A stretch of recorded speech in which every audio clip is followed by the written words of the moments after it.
But I say unto you, love your enemies. Bless them that curse you. Do good to them that hate you. And pray for them which despitefully use you and persecute you. Which is the first commandment of all?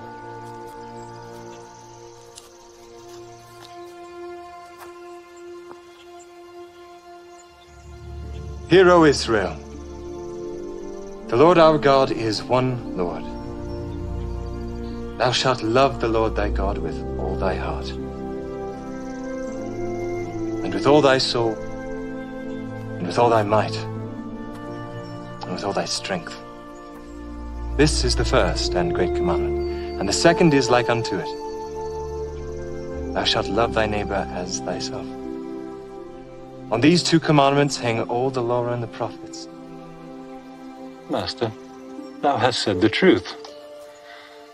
There is one God, and none other but He. And to love Him with all the heart, and with all the understanding, and with all the soul, and with all the strength, and to love his neighbor as himself, is more than all the whole burnt offerings and sacrifices. Thou art not far from the kingdom of God.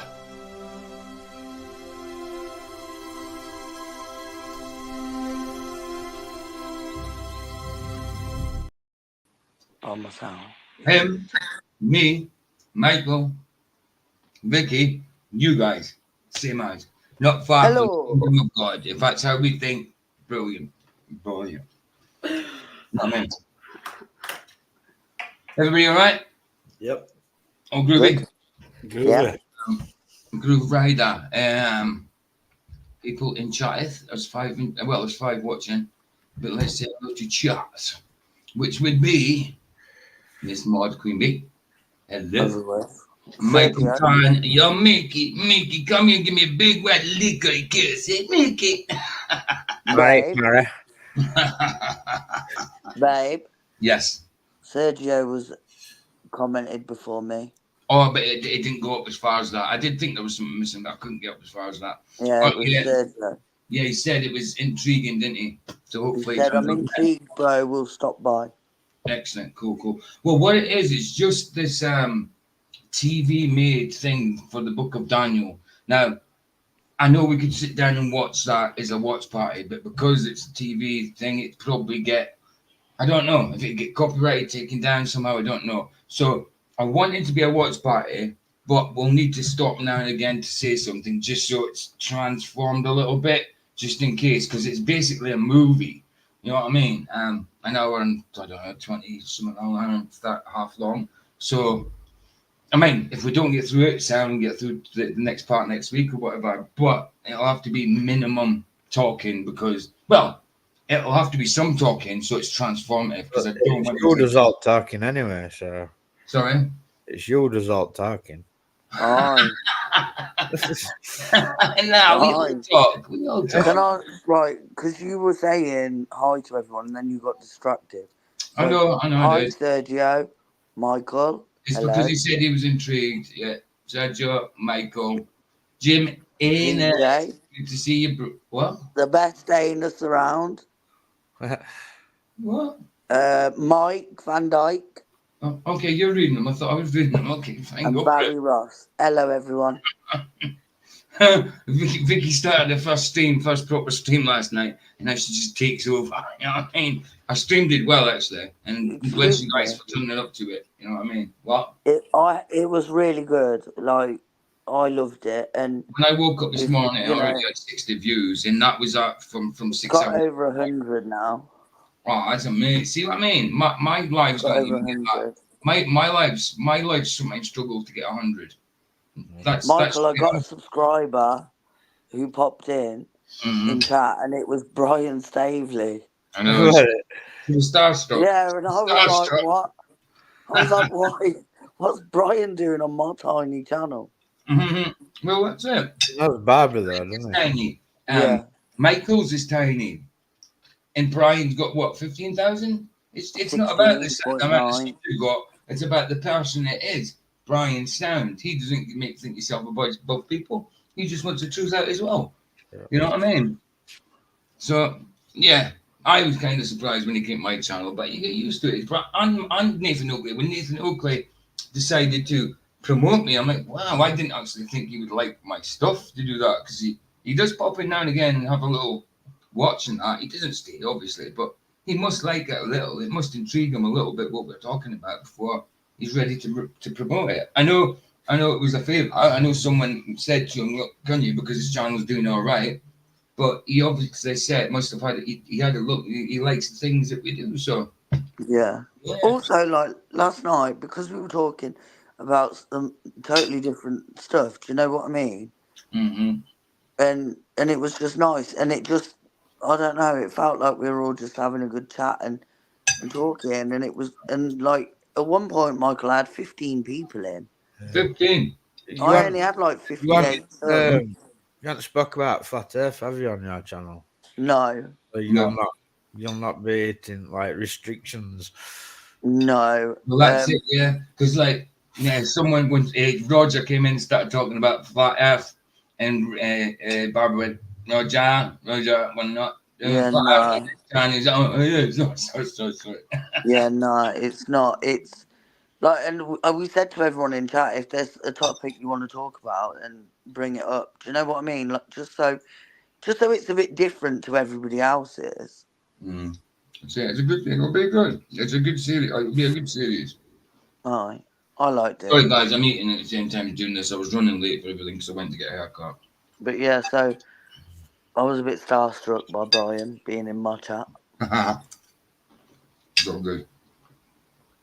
But yeah, I think it went brilliant last night. And Khan popped in chat before he went to glad bed. to see that. I was glad he popped in and he checked out the etymology of the word.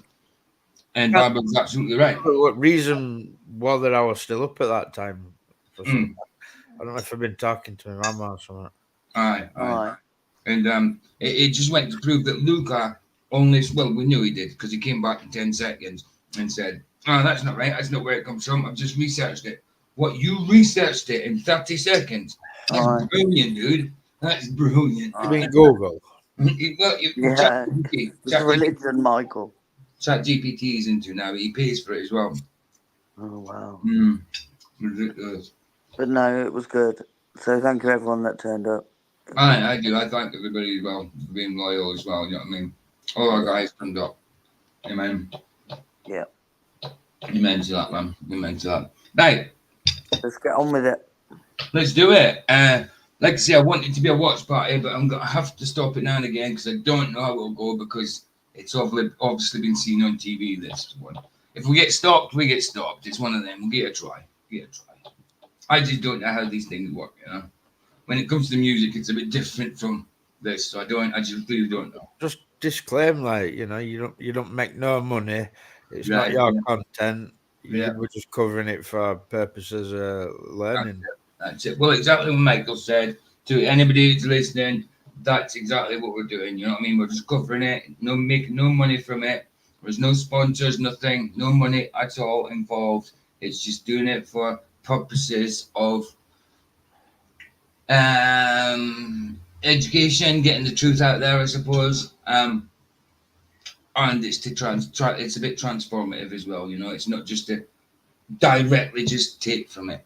You know, it's to learn from it. So yeah, nothing's being made from it. That's what I'm disclaiming.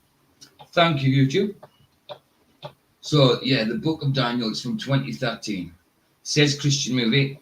Let's wait and see. Right, let's do this. Hopefully it's loud enough because that's as loud as it goes.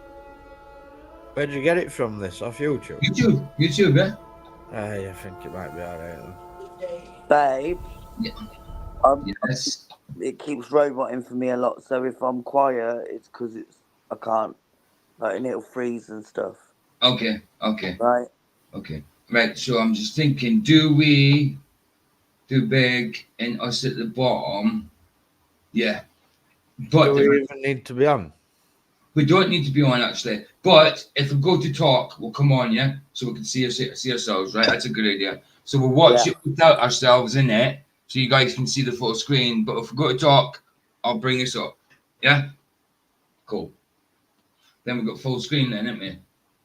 I mean, you can still hear us without it, but I like to look someone in the eye when I talk. So, Book of Daniel, here we go. Lord, I have waited for you to lead us out of Babylon. Okay, hold on. All right, Derek.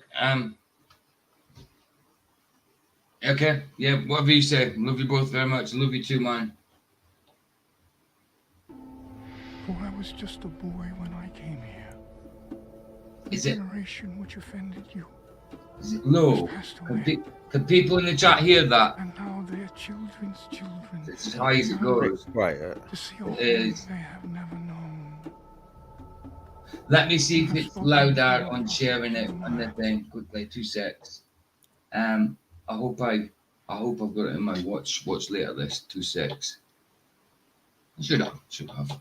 If not, I'll get it. Please be in my watch later. Watch later. Bet I didn't. I bet I didn't. I bet I just downloaded it. What? Yeah, I just downloaded it. I have to look for it on YouTube so we can see if it's any louder or anything. Right. I'll get it. Don't worry. 2 secs. Can I address something, please? Babe.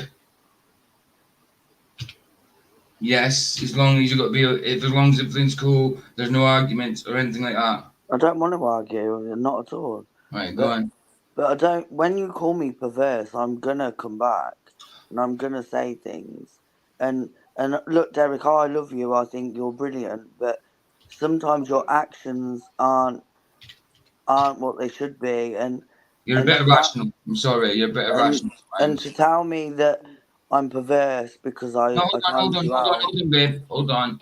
He didn't tell you were perverse. He told me that I let someone block him. That was a perverse woman blocked him. Derek, it wasn't my channel. It wasn't up to me at all. Right? And I don't want to get in an argument, and that's all I want to say. It wasn't my channel, wasn't my decision. I think you're a bit irrational sometimes, Derek. And that's as far as I'm going, as far as I want to say. I want no arguments. I'm looking for no, man.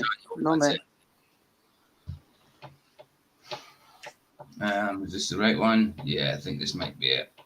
Let's have a look.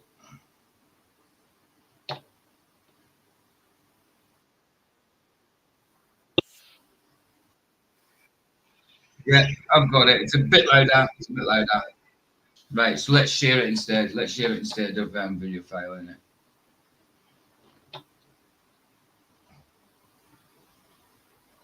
Let's share it instead of video file in it. Yeah, it is louder. Sometimes when you download it, the sound does get a little lower, especially on older ones. Derek says, "Don't worry about what he said." He obviously didn't mean it, babe. If he's saying don't worry. Okay, this I'll put the link in chat as well because it's from a channel called The Watchman. Now I've got it here. Paste it. Paste. There we go. That's linked for it just in case. On it. Let's try sharing it from here. See how much better it is. It just means will you watch out if anybody comes in, Michael, because I'll be on the other tab. Please. I'll still nip in. I suppose I'll be in because we're going to be playing it more than talking. Present.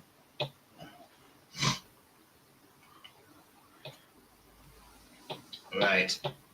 Big screen and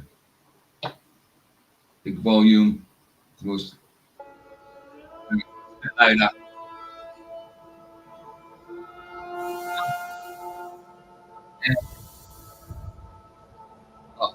Find women closet from the right. What we're doing is we're getting rid of ourselves so you guys can see it. But when we've got something to say, we'll come up. But it's not going to be too often, like 6. It's meant to be to watch it. But now and again we have to because it's a movie. Right, get rid of us. And go on. Yeah, we're sorry, PJ. Right. Yeah, we're close, Derek, but I'm not actually spending my afternoon with PJ and Vicky, other than being in StreamYard. And I'm not with either. In fact, we're all separate, but we're all together in StreamYard. Yeah, I know. It's almost like that. I mean, I have gone and seen Mike. Well, as everybody knows, we've gone and met up, and it was brilliant. It was 4 days. We didn't do what we wanted to do because we couldn't because of the weather, but we sat and chilled and talked. You know what I mean? It was brilliant, and Michael cooked. It was, and he's good at making pizza. That's what bloody sure. I just well, Michael and Beth need to come down here. Well, they do. And he can cook me a pizza. No, cook your pizza. Homemade. Make pizza. me one. I know what you mean. Make not me one. spatula. It's a plane. It's not. It's a plane he makes. Just a plane. It's quite plain. Weirdo. But that's true. It's true. He doesn't make it circular. No, I don't. No. Let's do it. I put the size of whatever baking tray I use, like. Really nice. Really nice.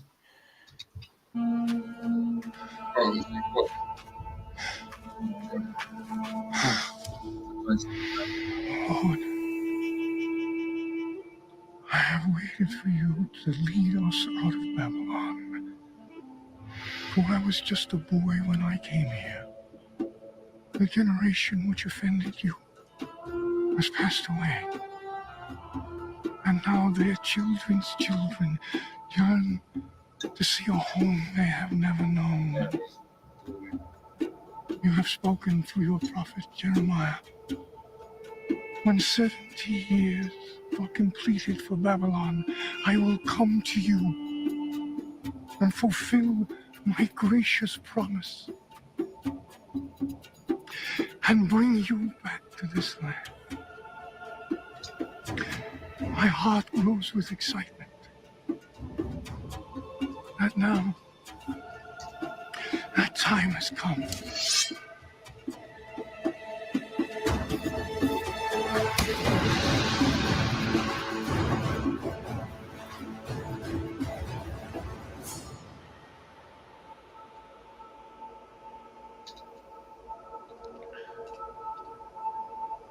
An old man who comes unbidden is often a fool. And less often come as assassins. Perhaps a foolish assassin. Forgive us, my king. Do you know whom you address? He's the king of Babylon, ruler of the 4 quarters of the earth, Kurush, in the old Persian tongue. He has seized by might of arms the birthright which would otherwise have been denied him. He is Cyrus the Great.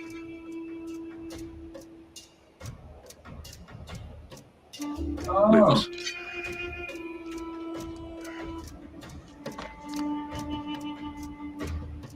Who are you, old man?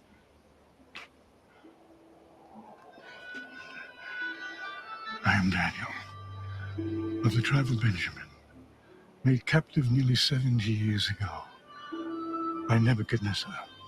My king.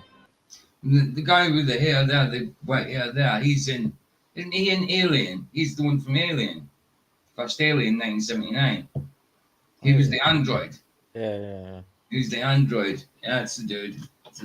He's been in loads of films, him. Aye. Is it him, though? Is it? I think it is him, because he's in a lot of B movies now. He doesn't do like A-list movies anymore. You always see him in the more made for TV made movies. You know, like this one. But yeah, it's him. Pretty cool. Nothing much to say about it yet. We ain't got much information yet. Just that the Persians have come into Persians, that's Babylon, isn't it? Persia is I think Persia is Babylon, isn't it? Well, they've certainly got Babylonian like headdresses and that headwear, you know. But yeah, let's get on with it. I just want to say a bit here and there just to make sure it's not like we're taking the piss out of the movie, you know. Like we're just watching it. I've heard. Which is what I want. He served Darius well. After he captured the city in your name, it is said he spent a night in the lion's den. The beasts would not touch him. Is this true? It is. Oh. I know who you are now. Tell me why you're here. I seek to tell thee a story. A tale of 4 kings. One great, one foolish, one who has been deceived, and one who is destined to be regarded as wise for all the ages of the world to come. Stories from your imagination? No, king. For I will speak only the truth. And if you would not wish to hear it, you must bid me speak nothing. Count, you will give us entertainment while we eat. Please. My king, we're expected in Babylon this evening. The palace will be there in the morning. As you wish.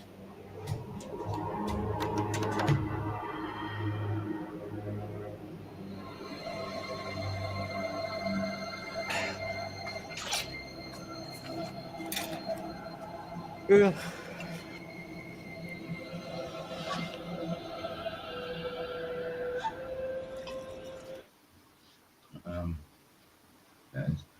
I did it. You did. He's definitely played that. He said, "Oh, Snap." He did play on Snap. He did play the. Henriksen or something to call him. That's it. That's right. That's right. It's some Hendrik. That's right. You're right now. But yeah, that's him. And he's in a lot of them. The first one, obviously, he's full bodied, isn't he? In Alien. But then from the end of first Alien to Aliens, and then further where Ripley has got him all bloody wired, his head wired up to something with the white goo coming out of him. And then he's in AVP where he plays Wayland, because that's right, he plays a different character. Android were based on that's right on the real Wayland owner. That's right, that's how it turned out. Yes, based on him. That's right. So that's how they got it into the lore, Alien versus Predator, didn't they? That's right, man. Because I seen him and I'm like, I was looking at him for ages when I seen AVP. I'm like, dude, I know him. And it was like this. And it's like, oh, yeah, of course, from Alien. Then I thought to myself, hold on, but he's not, he's the android in Alien. And this is a totally different time. What's going on? You know what I mean? And then you see it. You see what happens. In that Van Damme film, you know, where they're hunting real humans. Is in that, like, I forget what it's called now. Yeah, man. Yeah, it's one of them. It's one of them faces when you see him, it's like, I know him. But it clicks. When it clicks, it's brilliant. He played Wayland in Alien. Yeah, that's the one. Hard Target. That's it. There you go, Barry. That's Jean-Claude Van Damme, isn't it? Yeah, right film. Got long hair in it. Has he got long hair in that one? Yeah. He's like plays a proper French guy, doesn't he? So. Aye. That's the one. Babe. Yes. Did you look in the private chat? I will do. Oh, that happens, babe, all the time. That happens all the time. Don't worry about it. It's probably not who you think it is. Probably not that. Happens all the time. Obviously, you've seen mine. Like I say, I've come back up. One. Yeah, let's get it. Get rid of us and back. I cannot, O king. My king, the Hebrews eat and drink only their own food, which is prepared according to their rituals. To do otherwise, even from the hand of a king, is to defile themselves. Yeah. You promised me a tale. 4, in fact. I delayed my journey to listen. I will hear them now. So be it, my lord. The first king I will speak of is Nebuchadnezzar, king of Babylon. When I was just a boy, Nebuchadnezzar. He threw down the Assyrian Empire, my people's ancient nemesis. But the destruction of Israel's enemies brought us no relief, because in the 3rd year of Nebuchadnezzar's reign, he turned his gaze upon Jerusalem and besieged it. And the Lord delivered the king of Judea into his hand, along with all of his officers, nobles, and administrators. That's the thing.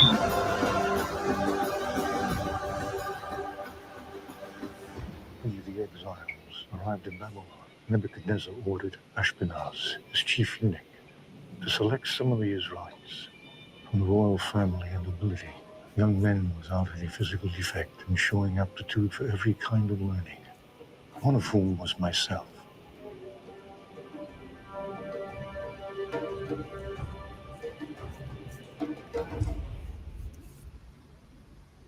Ah, yeah, stream's not available. They blocked it. They blocked it.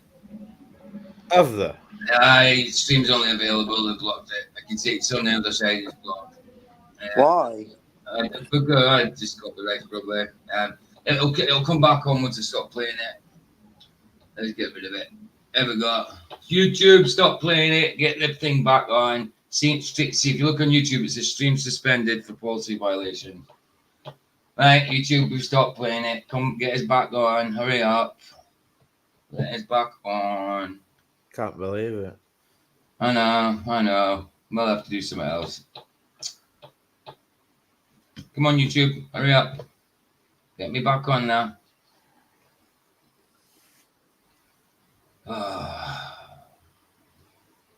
Yeah, it's not like they haven't took me down because it just says stream suspended. You know what I mean? So they should go back on. It should. If not, I'll make another stream if it doesn't. Come on. Come on, YouTube. Hurry up. We've finished it. We stopped it.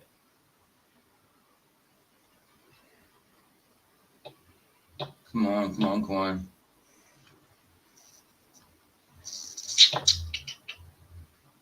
Come on, YouTube, we're back. Just hurry up. We're doing something else now. It's just us talking. Oh, you're what?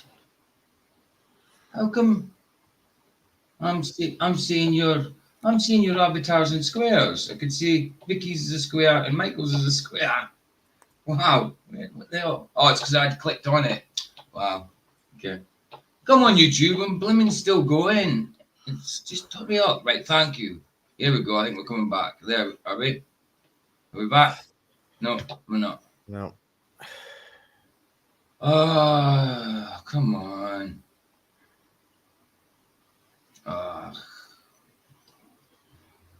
Just waiting for you to. I hope they haven't blocked. I hope they haven't banned me up there. No, they won't. No, it's suspended. It's not for policy violations. It's not a community guideline thing. It's a policy violation. It's different. It's like it happened at the same time when I showed blood. It did the same thing there, but it came back on. And I'm just waiting for YouTube to. There we go. We're back. I thought so. There we go. Are we back? Yeah, we're back. Yeah, it looks like we can't do that, guys. Looks like we can't play that. It's not ended. It's not ended. It's just it got suspended. We was playing the Book of Daniel movie, and we was talking through it, but possibly not enough. Yeah, no problem, Derek. That's cool. Thanks, bro. Thanks. Fine. Absolutely fine. Look, you know what I mean? No harm done. You know what our creed is like. You know what I mean? We're all about forgiveness, dude.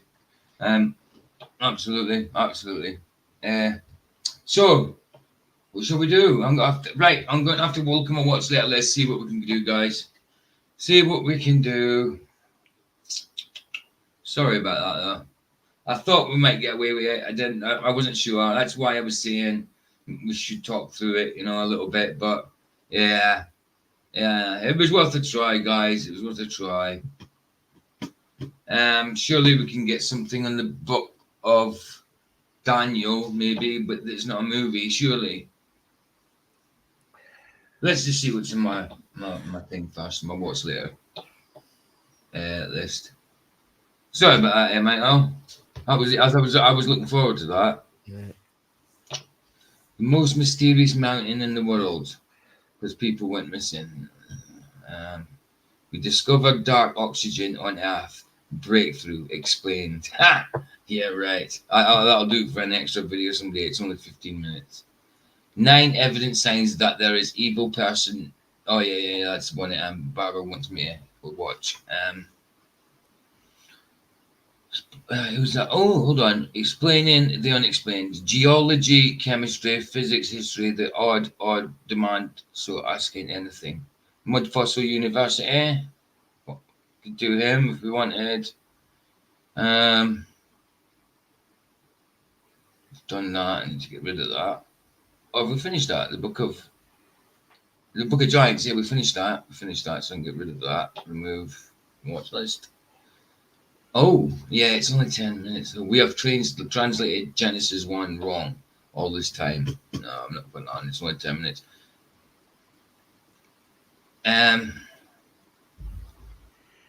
Wait, does anybody fancy listening to Joseph again? Joseph? You know from CE4 Research. Yeah. Yeah, the one that you thought was a little bit boring to start off with, but he's cool, isn't he? Yeah. Yeah. Shall we do that then? UFO and Resurrection of Christ. And it's CE4 Research. It's a 56-minute video. Yeah? Shall we do that? Are you okay with that, Michael? Yeah. Yeah. It's kind of a bit like a sermon, a bit like a teaching, same time probably. Because usually Sunday I do Sunday sermon, don't I? I'm going to have to change the title. I'll do it after this stream now. Okay, let's do this. Let's get this one up. Let's do it. And this one is 4 days ago. So the last one we did on him was 5 years ago. This one is 4 days ago. What about his other channel? What I was telling you about, where he talks to people and their experiences. What's that called? Just find the one I watched. I wonder if we'll have it in here in his. If I go to his channel. I've got it here. Like, oh yeah, let's have a quick look before I put this on. Hold on. The long light. Some of these.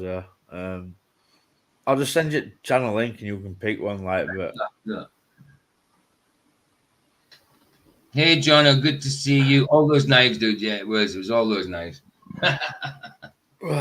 Private chat. So what YouTube will do, when they see that, when you see that, so I think the stream will now start from, well, no, what will happen is YouTube, that'll cut out that blank bit that they put there and also what we watch. So it'll see us talking at the start and then it'll just automatically cut to us starting here. You know what I mean? Pretty much. Yeah. I knew I was seeing it suspend. I was like, come on, YouTube, hurry up, let me back on. I was just waiting for that. At least it's not a CG community guideline. Oh, sorry, it's in private. Right, there we go. Okay. Alien intruders piercing the cosmic veil. This is his other channel, and he's talking to people. Yeah. Okay. So if you go right down to the bottom to first videos, it might be third one in. Looks like a guy with a bald head. That Australian guy was telling you about who had experience with Yowie and that, like. Joyce video. No. Hold on. Hold on. You said testimony 2. Oh, I don't. You have to, next to Joyce. Oh, right. So the first one, testimony 002, 2 years ago, and now I'm 34. And that, right, okay. So this is the testimony of what again? A guy. Okay. Guy's testimony, like. Yeah, of his life. It's like alien experience type. Okay, let's do this one then instead. Let's do this one. It's long though, like, and I don't know whether it'll be too. I enjoyed listening to it. Like. Well, it's an hour and 34, so even if we do half again, you know what I mean? It just we can watch more of it than talk. You know what I mean? Because this ain't going to get taken down. You know, but put our tuppence in every now and again because the film was the same. Well, was a little was the same length as that, pretty much, the movie. So if we get started, we might be able to do it. If not, we can do half and half. Let's get it. So this is his other. Wow. Sorry, I don't know if you had that. Right, so subscribe. I did not know that. So he works with these two channels at the same time. Wow. What? So he works with these two channels at the same time. This is his other channel. Yeah. It's his. Wow, man. That's mad. I don't know if I could deal with two channels. Okay.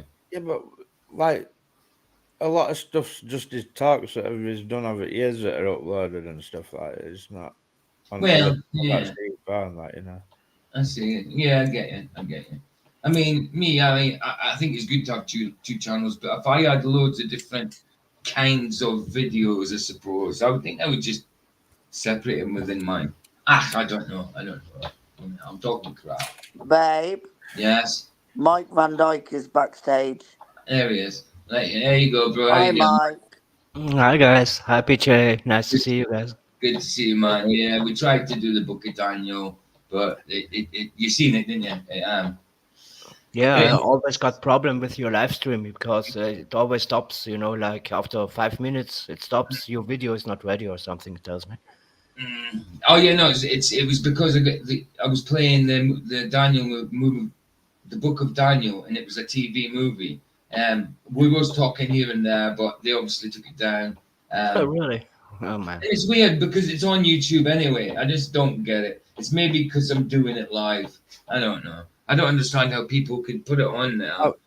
It's strange that you always seem to get these copyrights from Christian stuff. Like I've had two copyrights from Christian channels. Isn't it mad? It's just ridiculous. So we've got this Joseph Jordan back again talking on his second channel. Michael just gave us this link. The one we was doing the other day. You'll recognize him. If you've seen the thing. So we're going to share that instead. Do this one. Let's get rid of that one and share this one.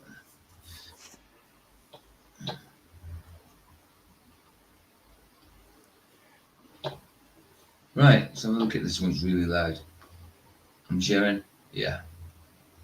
Hey, I'll put the link in. You already did, didn't you? Yeah. Put the link in. Yeah. All right. He's put the link in, so it's all good. So let's go big. Okay, let's do it. Oh.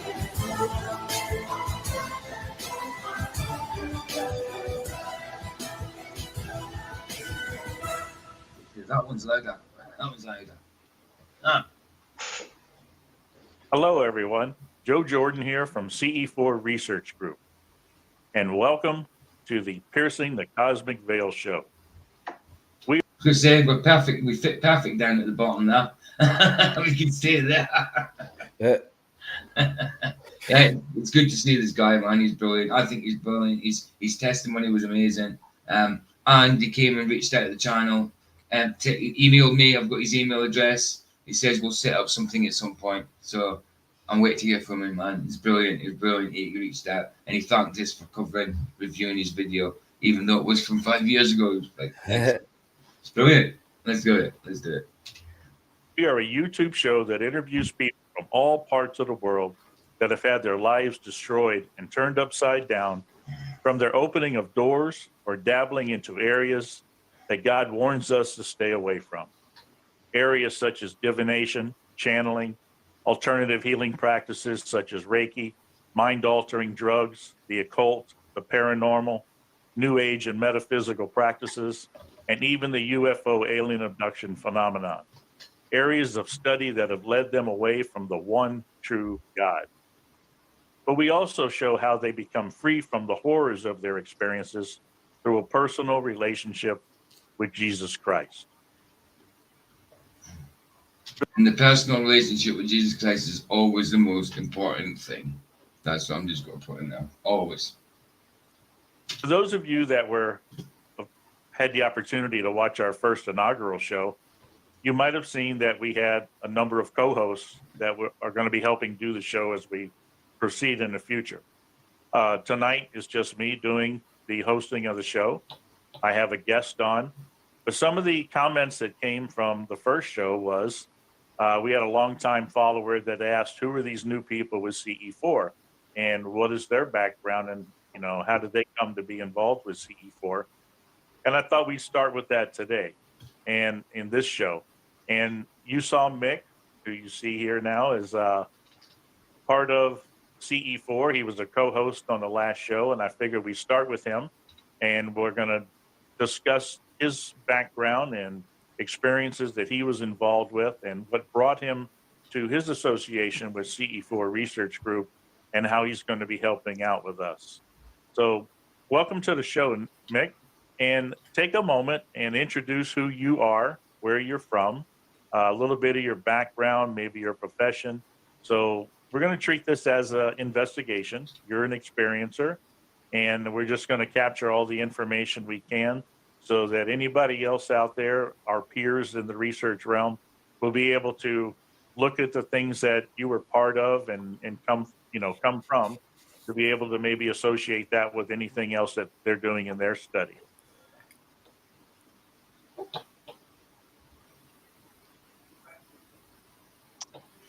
Yeah, g'day, Okay. Joe. It's lovely to meet you. My name's Mick Harrison. I'm an experiencer.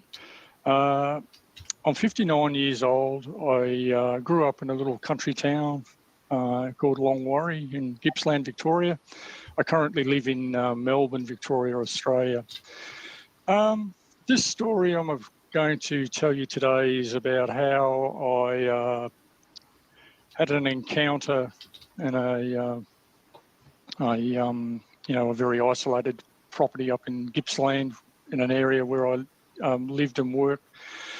And it was an extremely life-changing experience that made my whole life just turn upside down. I did a big 180-degree turn in my life.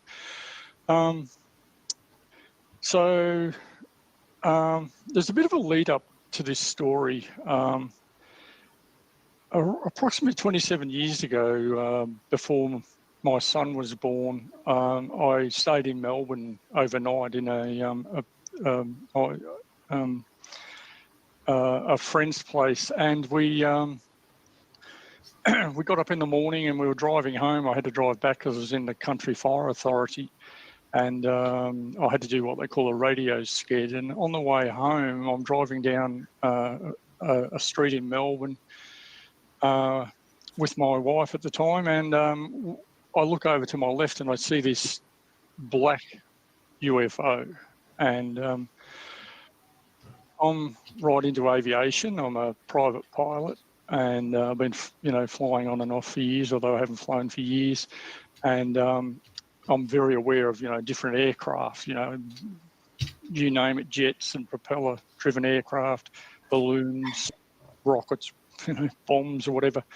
And this thing was phenomenal. The only way to describe it, it was a jet black craft, approximately, I'd say about a kilometre away, and it kind of looked like a stingray. It had like bits hanging down off the side of it, and that was the beginning of it. That was about 27 years ago, and I sort of, I thought, what's going on here? Well, that was a UFO, and the next day I rang a fairly major newspaper here in Australia called the Herald Sun. It was only known as the Sun at the time, and I rang them and asked if anyone had reported seeing a UFO, because I pulled over in a service station and got out of my car. There's all these cars going up and down the road, and I'm looking at this thing, and I'm thinking, can anyone else see this thing? And so I rang the newspaper, and I just got a deathly silence, and I was pretty angry at the time. I thought, why treat me like that? But later on in my research, I found out why, which is neither here nor there. So leading up to this experience, I'm an arborist by trade. I left school at 17 and I started working for my father, and my father used to clear power lines for the State Electricity Commission. And we used to travel all over Gippsland, cutting trees away from power lines. We used to use travel towers. and I was sort of a man of the bush sort of thing. I was always out and about in the countryside, and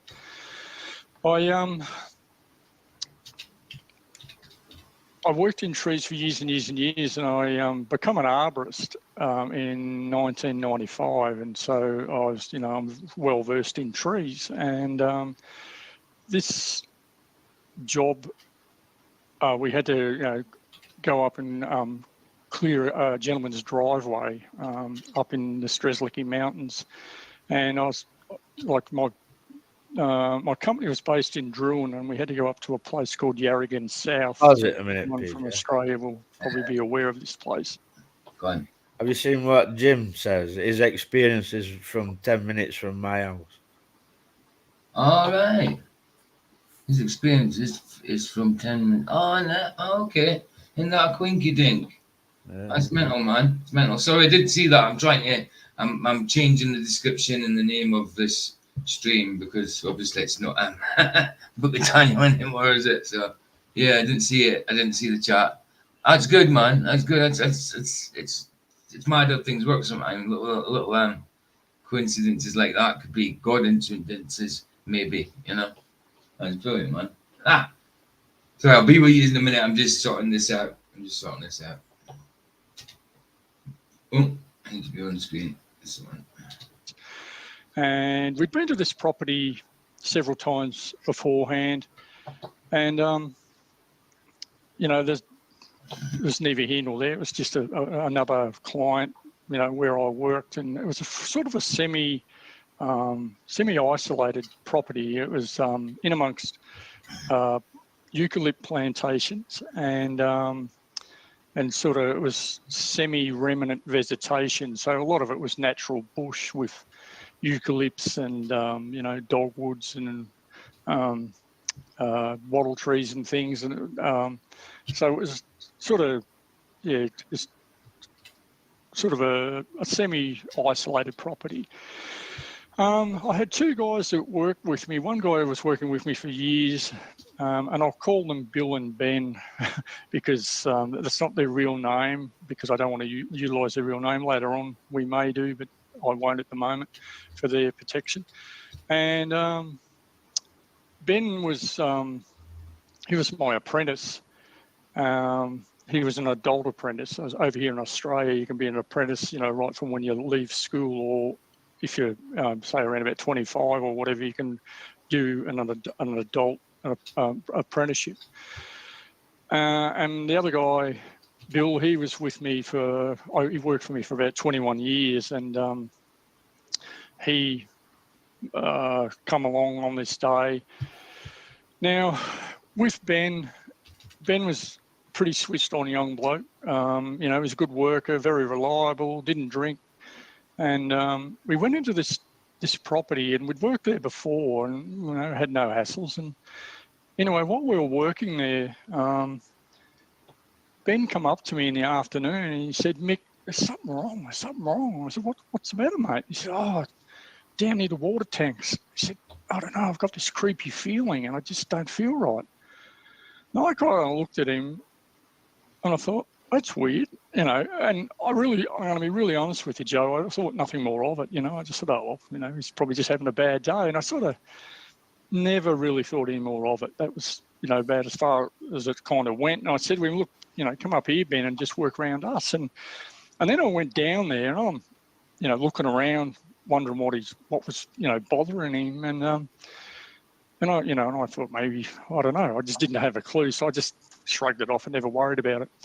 So about a week later, Ben left me. He went and worked for another job. So he completed his apprenticeship, and he got a job actually in earth moving. So there you go. Check it now, guys. In here, it will still in StreamYard. It still says watch party commentary on the Book of Daniel, but YouTube side is now afternoon coffee 27. Watch party stock review of a UFO testimony by Mick Harrison, hosted by Joseph Jordan. There we go. It took the exact amount of characters, 100. Brilliant. Hey, Derek said, I wonder if C4 would come on board with FE when he finds out NASA FE2. I tell you what, I dare say he'd be open to it. the evidence would have to be presented and to show him in scripture as well. You know, I think his mind could be open to it. Well, I'd hope so. I'd hope so. It'd be excellent, man. It'd be brilliant if you could, if that would be the case. But yeah, let's get on. Pill to swallow, though, isn't it? You know. I absolutely hard pill to swallow, dude. Without a doubt. Without a doubt. Definitely. It's better, especially as you're getting older. As you get older, you're more stubborn. It's like the things that you know is the things that you know, and that's it.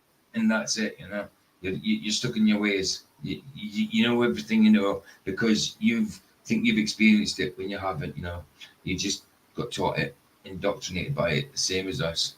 Oh, Sergio, good to see you, bro. I never seen you there, dude. Sorry about the I know you were looking forward to the Daniel, so was I. We got about 10 minutes in.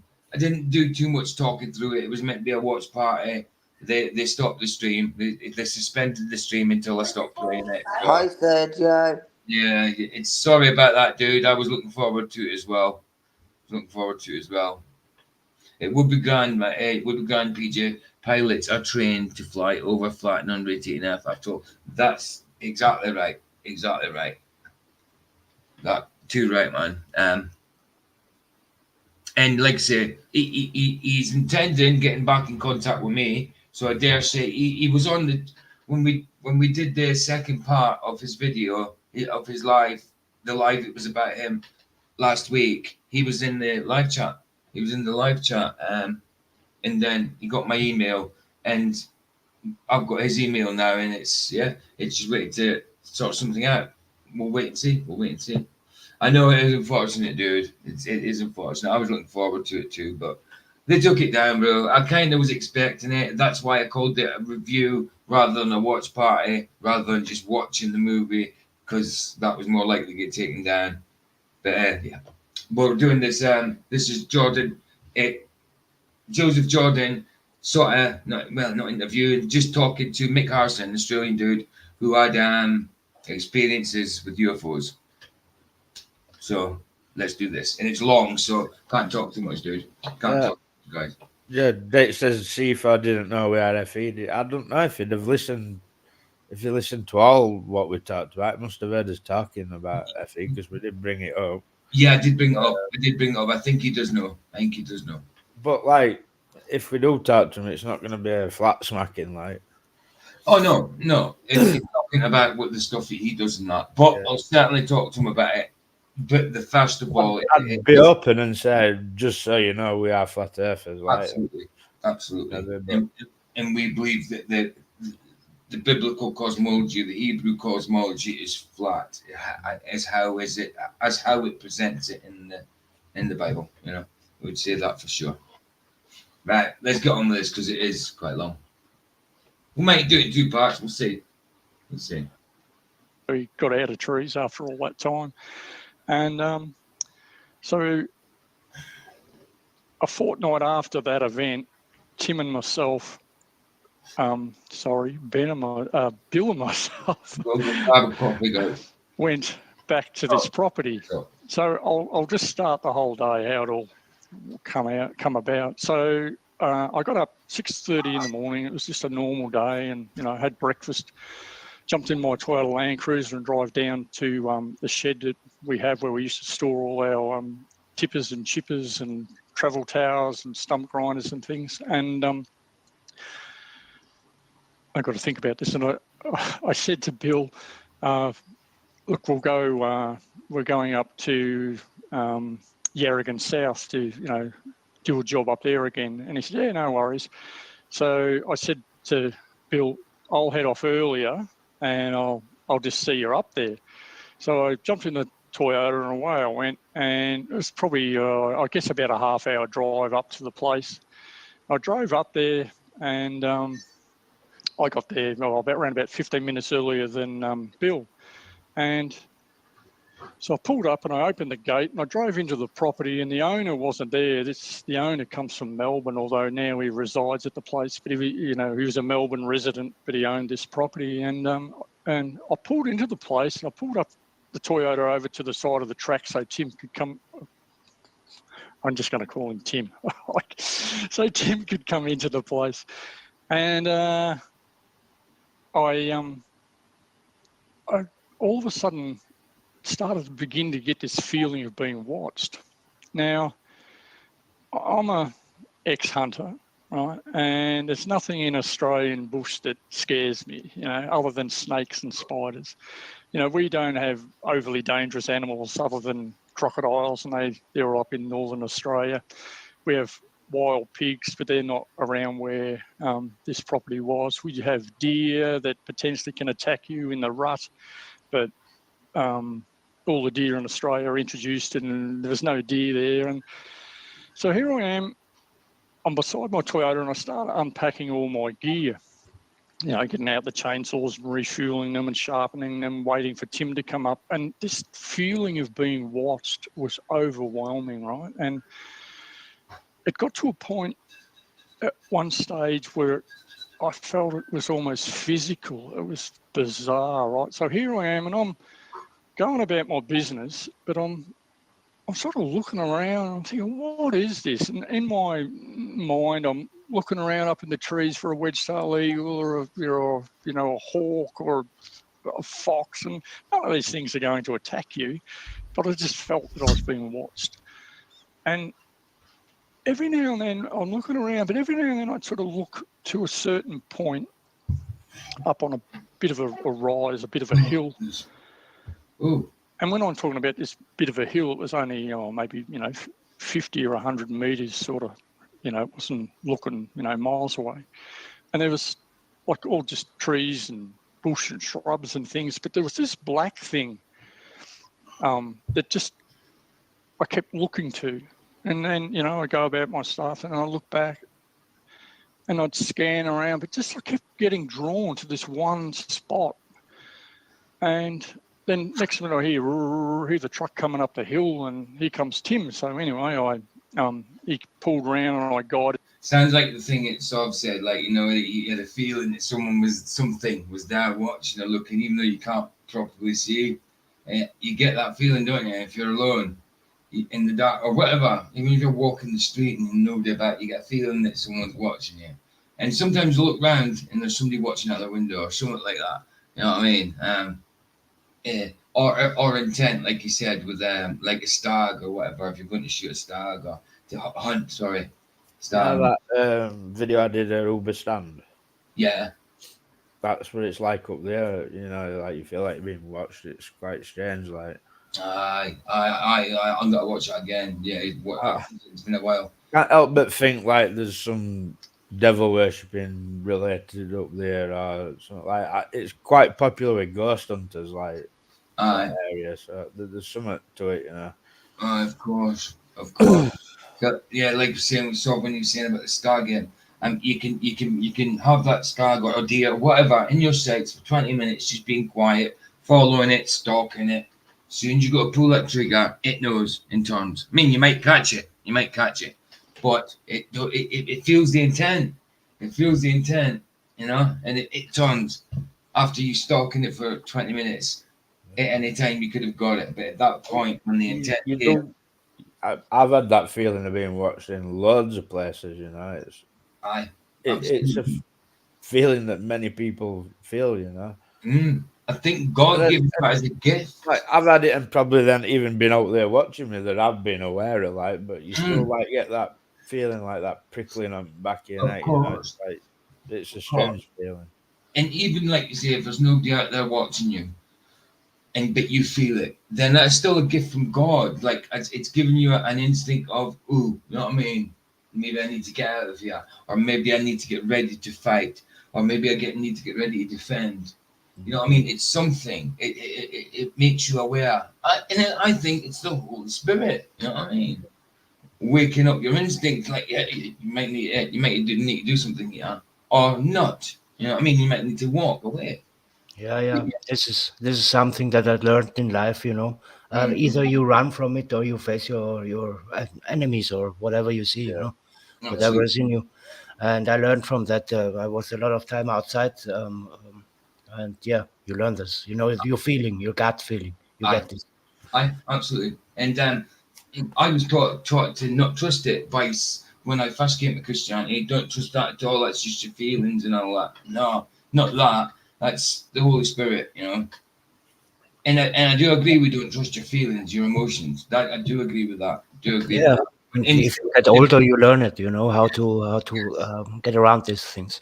Absolutely, instinct is better than the emotions. You trust your instinct more than you can trust an emotion.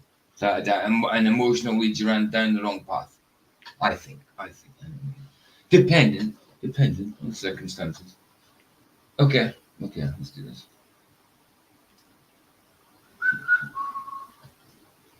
Put him through the gate because we're pretty particular with our vehicles that we didn't scratch them and stuff. And I guided him through the gate and he pulls up. And anyway, I said to Tim, okay, we're just going to go through here and do the gentleman's driveway. Yes, Derek, exactly. We need to be spiritually prepared. Always, dude. Always. We're going to do what we used to call a 1 in 5. So it's in 1 metre and up 5 metres. And we sort of cut a square into the driveway type of thing so they can get, like furniture vans and tip trucks and stuff through there for, knocking on low branches. And it was just a typical thing we do all the time. We used to contract through Vic Roads and other councils and shires, and we used to clear roads, for cattle trucks and high loads and things. So this feeling at that time had gone, and I thought nothing more of it. I thought, just, what's going on? I'm just having a bad day. So away we went, and I used to have a Rayco chipper. It was a 12-inch chipper, so you could get 12-inch round logs and feed them into the chipper, and it would just eat them. It was amazing. It was the most powerful thing ever. It was brilliant, but extremely loud, right? And so we started off by at the top end of the driveway near the main road, and we worked into the house of this property, and it took us 3/4 of a day to do. And as we're working, it was around about 8:30, I think, when we started, and we worked through till 10 o'clock in the morning, to have our smoko or our brew. And while we were working, Tim was doing the cutting and I was feeding the hogger and or the mulcher. And this feeling just every now and then would come back. Now, my mulcher, hogger, chipper, it used to rev extremely loud. I'm sorry, totally off subject. No, like ones on Vicky's channel last night found out that when you're sharing on somebody else's StreamYard, you can actually use video file as well. So like if you've got a participant, if you've got somebody in the chat, and they usually share in the share tab, but they can actually share a video from that file as well, the way we do it, Michael. And then both them and the creator of the channel can control it. And that's from somebody that shares it, you know what I mean? Because usually somebody that shares, only they can control it. But if they do it from a video file, both of you can control it. That's mad, isn't it? Yeah. It's pretty good. Jeff Gassed. Oh, Jeff Gassed, good to see you, bro. Good to see you. Yeah, I don't know if you copped the last title. They had to change it because the Book of Daniel movie, we weren't allowed to watch it and stream it live. I did kind of think it might get taken down, but I give it a go. We'll do something on Daniel, though. We will do something on Daniel. Definitely. It's important. Yeah, like it was, if you didn't have earmuffs on, you couldn't stand near the thing. Well, I couldn't. It's just mega loud, with the, ding, ding, ding, and the chip, chip, chip of the, the thing feeding the logs in. Right. But this feeling of being watched was still coming in and out while I was doing that. Now, I really questioned my sanity at this stage. I'm starting to think, what is this? This is weird, You would. So we worked through at 10 o'clock. We had our smoko, and I just never mentioned this to Tim. I just thought, I'm just having a bad day or something's going on. So we worked from, say, 10:15, I think it was, through to 1 o'clock. And we had some lunch then. We had a half an hour break. And halfway along the track into this property, there was a big cleared area. It was like a little miniature football oval sort of thing. It was all nice and manicured grass where all wallabies and wombats and things, had eaten all the grass and potentially deer or whatever, because there's deer in the area. There was fallow deer. And anyway, I said to Tim, I'm just going to duck up to the house and go to the toilet. So I jumped in my Toyota and... I learned something interesting that I didn't know. There's actually an island or something up Scotland where there's wallabies. Really? Yeah. Wow. Dude, that's crazy. Yeah. I did not know that. An island with wallabies. Wow. Wow, man, that's crazy. Where's an island of wallabies? In Scotland somewhere. There was a white wallaby in Kenilworth, not far from PJ. And they caught it on camera, but someone ran it over and it died. Wow. Yeah, look at that, white wallaby Kenilworth, and you'll see it. Wow. White wallaby. I'm just quickly checking that. See if we can see it. Wallabies in Scotland. Not so cow. Not so cow. Not so cow. White warrior. White wallaby. Oh, the white wallaby. Images. Let's just have a quick look at images. Wallabies in Scotland. Yeah. Wow, dude. This is wallabies in Scotland. I'm just looking at there. Let's get a quick look. Subscreen. And present. Just a quick one. Wow. Wallabies in Scotland, guys. Wallabies in Scotland. Isn't that crazy? How did they come here? There. Swam, dude. With the Chinese. This is mental. There's quite a few wallabies in Britain. Say again, baby. There's quite a few wallabies in Britain because they escape from private zoos. You get there's different places where they are. It's like you get parakeets in Coventry. That's what I think. Yeah, they had to come here somehow, right? Yes, they've escaped from private collections. Yeah, and there is a new Umgebung, a new environment, and then they adapt. Feel very happy. Yeah. Aye. That's it. Right, let's do this. I bet they get sick at rain though. Oh, I'll get sick at rain. Exactly this, mate. I'm going back down to Australia. Sticking another shrimp on the barbie. Can't do that here. Struth, mate. Struth. Struth. A ripper, Sheila. I zipped up to the house and I went to the toilet and it's quite an interesting toilet. That's a nice toilet. I like that. I'll say, and please excuse me, but it was a loo with a view. You could, didn't have a door on it or whatever, but it was like a small room and it had a little library in it. And I remember, looking at this library of books, and it was all occult stuff. It was how to cast spells, and there's books on the universe. There's books on Bigfoot. There's books on UFOs, and what else was there? Just all that type of thing. And I was just really curious. So I'm pulling books out and flicking through them, looking at the pictures and whatnot. And anyway, all of a sudden, I'm there, and next thing I hear this bang, and to describe it, it sounded like someone had a big piece of wood. I don't know. I forgot to say truth. Crikey, Sheila. Sticking in the ute. Sticking on the Sheila and the Barbie, mate. Better than the Bruce. Wood, and they belted it against a tin shed. They've whacked it with a like a baseball bat. Sure. And I thought, wow, that's strange. There must be someone here. And anyway, I got out of the toilet and I walked up towards the house and I looked over in the direction of where I had. That must be why me and John will get on so well. We've got the Wallaby connection. I love it, John. We got the Wallaby connection. I had no idea. Seen this, no idea, or heard this noise. And I'm looking around, and there's nothing there. There's no people. There's nothing there. And I think that's a bit weird. But being an arborist, I know that trees shed limbs. And over here in Australia, we have a phenomenon in trees. It's called sudden limb drop or summer limb drop. And there's a species of trees here called a river redgum, Eucalyptus cameldulensis, and they're renowned for dropping huge big limbs. And nearly every year someone gets killed along what they call the Murray River. There's a huge river called the Murray River that has all these eucalyptus trees along it, and they drop limbs on caravans and tents and kill people.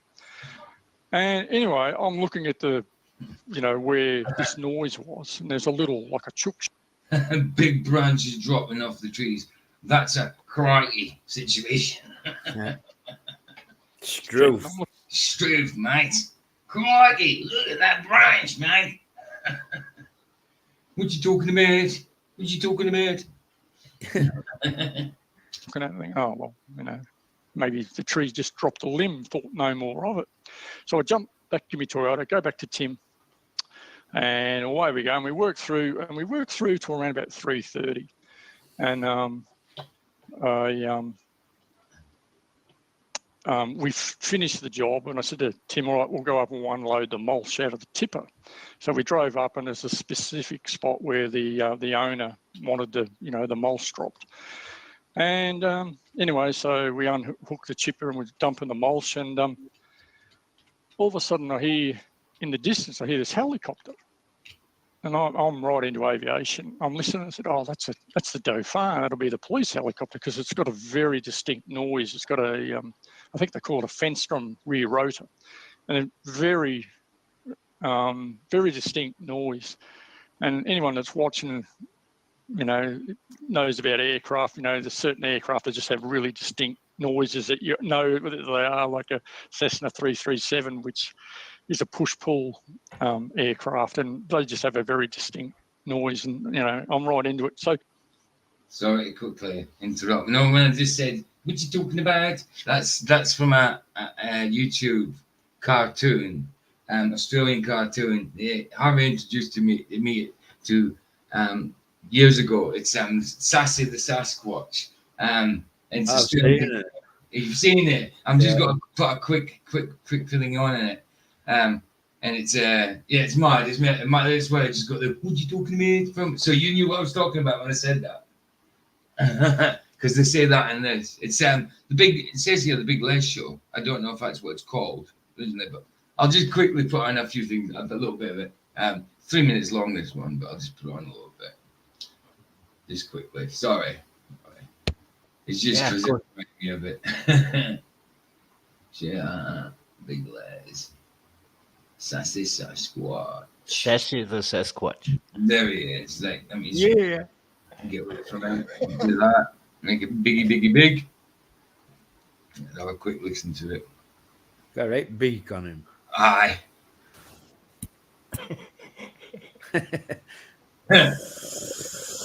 In the bomb. You talking to me? Did you fucking see that thing? I'm sorry about the language. Here you go, man.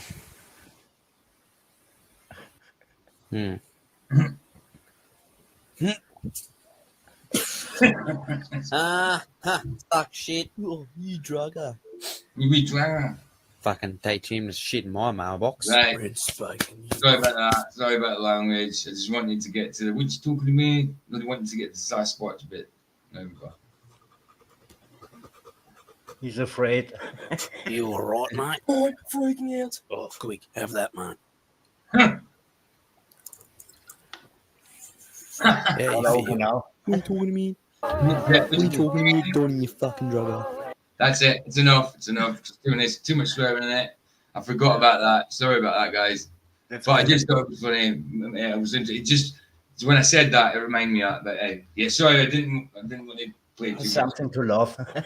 Yeah, it was a bit too much swearing. Sorry about that. Right, let's get back to this.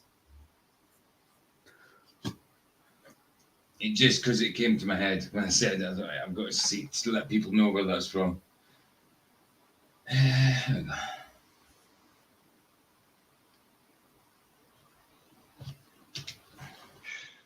I'm looking there, and all of a sudden, yep, fair enough. I see this, helicopter going through, and I used to be in the country fire authority as a volunteer firefighter, and I know that the helicopter, if it, is going over to potentially a car crash, or maybe there's been a robbery up in the a local town, and they're going to try and spot the people hiding or something, and so I didn't sort of think much of it, but I really looked at the the helicopter. It wasn't all that far away. I'm guessing it was only about 300-400 meters away, and later on in the story, this all has a bearing into the whole story. So we finished dumping the mulch. We reattached the chipper. And I said to Tim, okay, we'll go out the front gate and we'll just cut these small trees away that on the way in were sort of, I had to stand against them. But pause it a minute. To the Tim, we'll just seeing as we're talking all Australian and that, it's not Sasquatch, it's Yowie. That's right. Yeah, they say something different than that. Aye, Sassy the Sasquatch. And God, what's the Sasquatch? Yeah, yeah. I got it. A lot of people think it's stupid to believe in it, but I don't know. I really don't know about Sasquatch, but I certainly think it's very, very probable and very possible. I live in the mountains, and people are talking about these things all the time here in Austria. Right. Same as people who have these UFO experiences. I was so shocked to learn that people have actually seen them in the UK. Blew my mind, that. Absolutely. So there must be these kind of things that don't like to be seen. That they're well, I don't know if you watched Flatzoid this morning. I didn't. I forgot he was on, and I was awake as well. I totally forgot. Iron was on talking about all these tunnels everywhere, like tunnel systems under place, and I've often wondered whether these Sasquatches can travel through underground and get technology. Yeah, I think so too. Dude. Why not? They're strong things. They look like they're strong, long arms and that, and you dig about. But then there's also evidence that they can, like, I don't know how you describe it, like shift in and out of reality, like they just like shimmer away and that. I mean, sure. As long as I don't see anything private, I don't, I don't believe it. I mean, there's big, long, tall trees there as well. Look at what you can get in trees that hide in trees. Look how many monkeys and apes that you can get in big trees that hide. They could be climbers. They could be undergrounders. They could be both. They could be not be good at not being seen. You know this yourself. Sometimes you see things. Sometimes not. I've seen. Like when you watch Americans looking for Sasquatches and they find like trees that have been snapped over right high up and that. I've seen things like that in woods near me, and strange little stick creations that looks like somebody's put them together. Do you know what I mean? It's like absolutely. Babe. Yes, Professor Harvester. Good to see you, bro. Hi, Professor Harvester, and I didn't say hi to Jeff. Hi, Jeff. Go on, what's your name, babe? Oh, nothing. We're just trying to sort the dog out. No, you said my name. No, I said hi to Jeff Gassett and hi. Before that, though, you went babe. Yeah, because I wanted to say hi. Oh, right. Oh, right. Okay.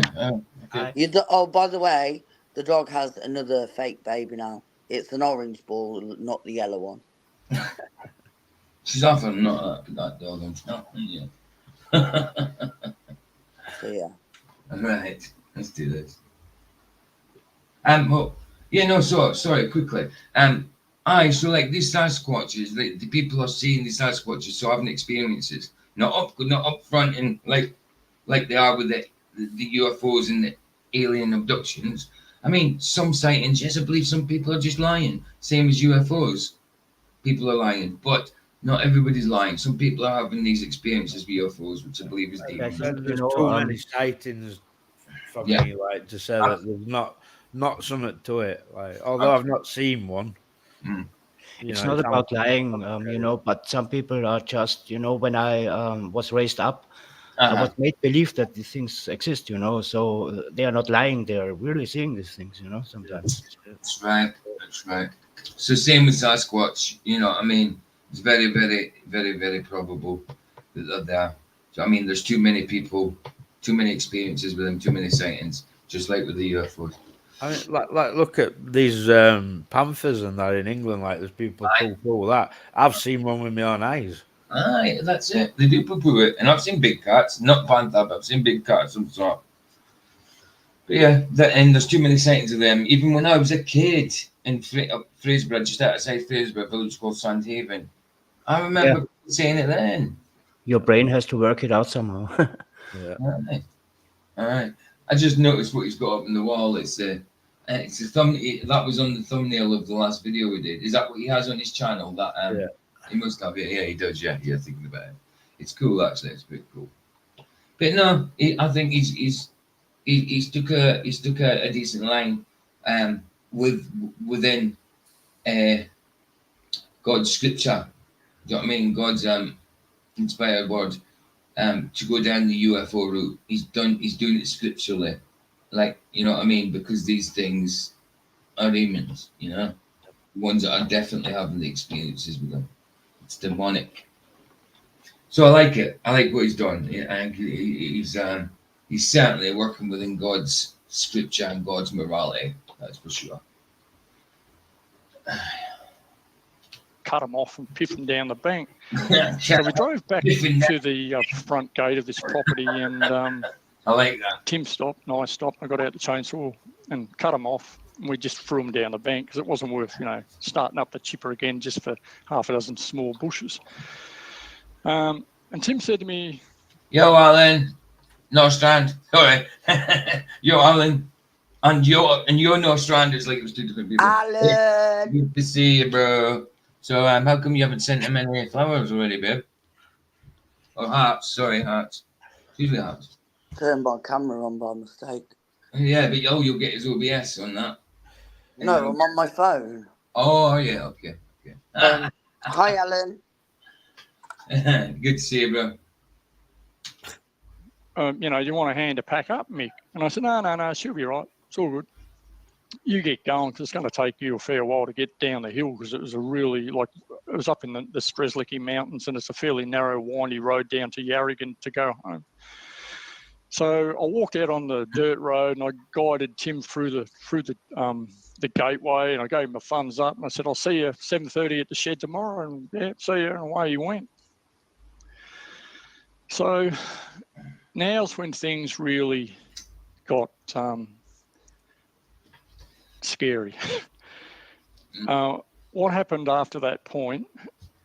Mick, before you get into that, let me ask a couple questions, because I want to get this on record. Yep. Because we're doing this like an investigation. Yep. Trying to make sure I got them all here. When you were in the toilet and you looked at the library, these books that you were looking at, had you ever looked at any books like this before, prior to this? Were you familiar with the New Age metaphysical realm and the occult? Yes, I'm going to say yes, yeah. I had looked at a bit of it, yeah, down the track leading up to it, but I'd never seen these particular books, and they were quite interesting. Yeah.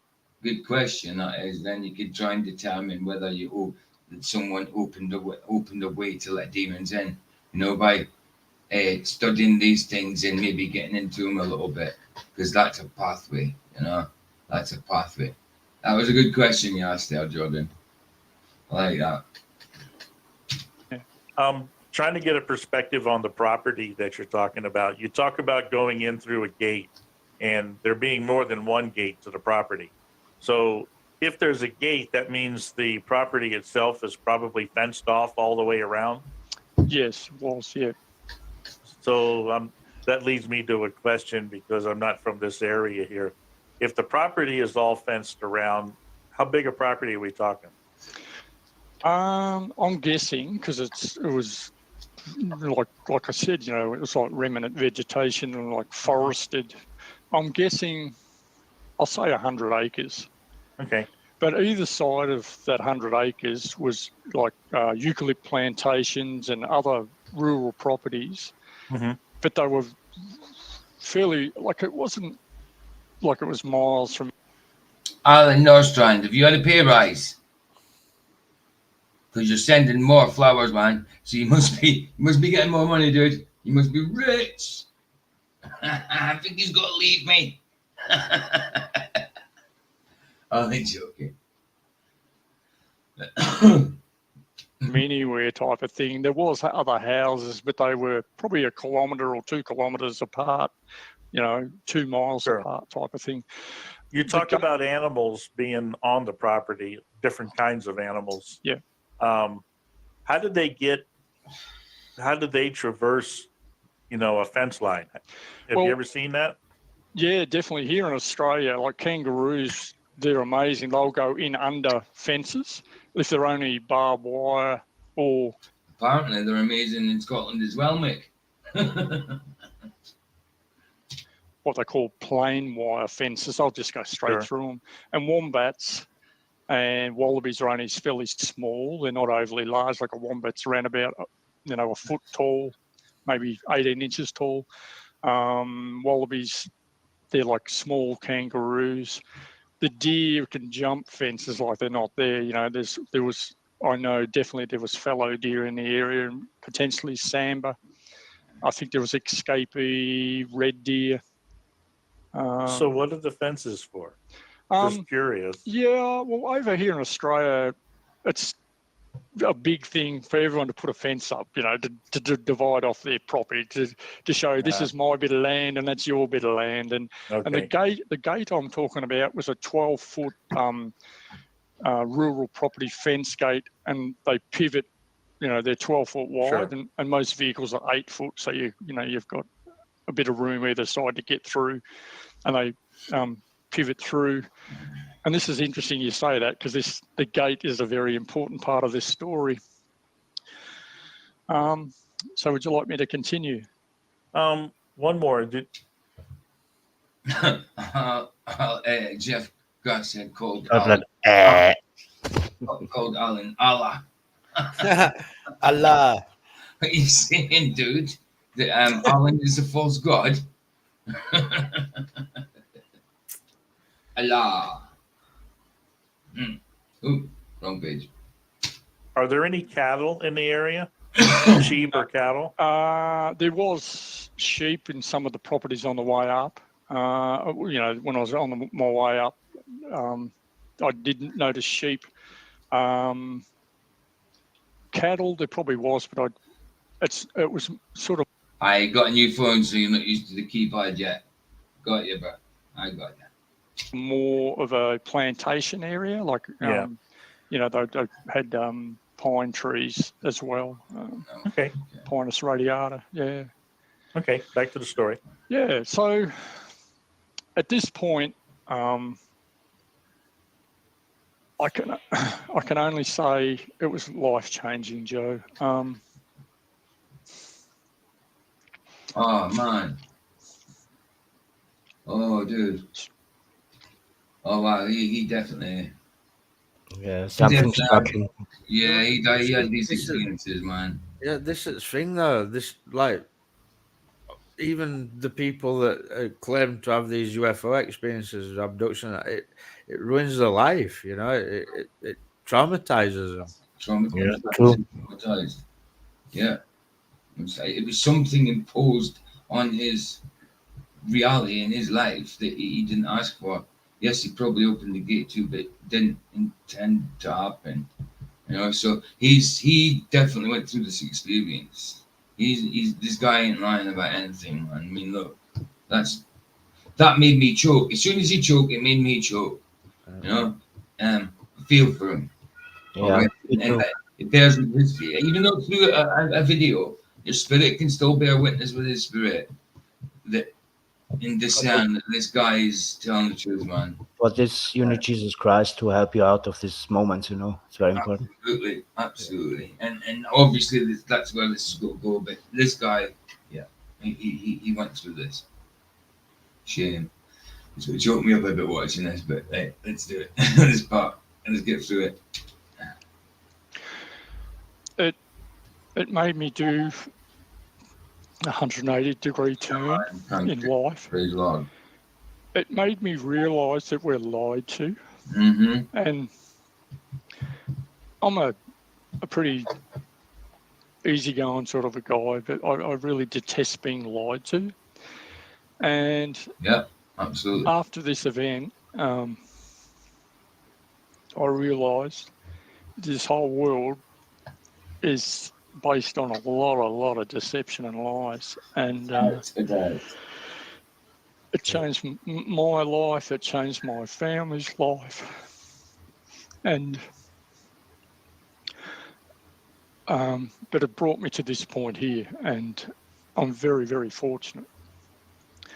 And probably the biggest thing is it led me to Jesus. That's the biggest thing. There we go. And there we go. Jesus is my saviour. I can assure you. All right. And then so Tim left, and I walked back in, and I had to pack up all my gear on my Toyota. No. And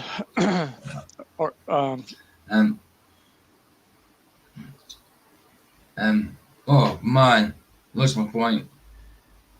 Yes, like you said, it was definitely Jesus. He definitely was saved by Jesus, and this brought him to Jesus. And that's what we find with a lot of us that come to Jesus. We come from a place that where we were so frightened, scared, alone, in despair for whatever reason.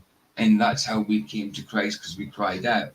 It's a common thing, doesn't it? That we all have to come to a place.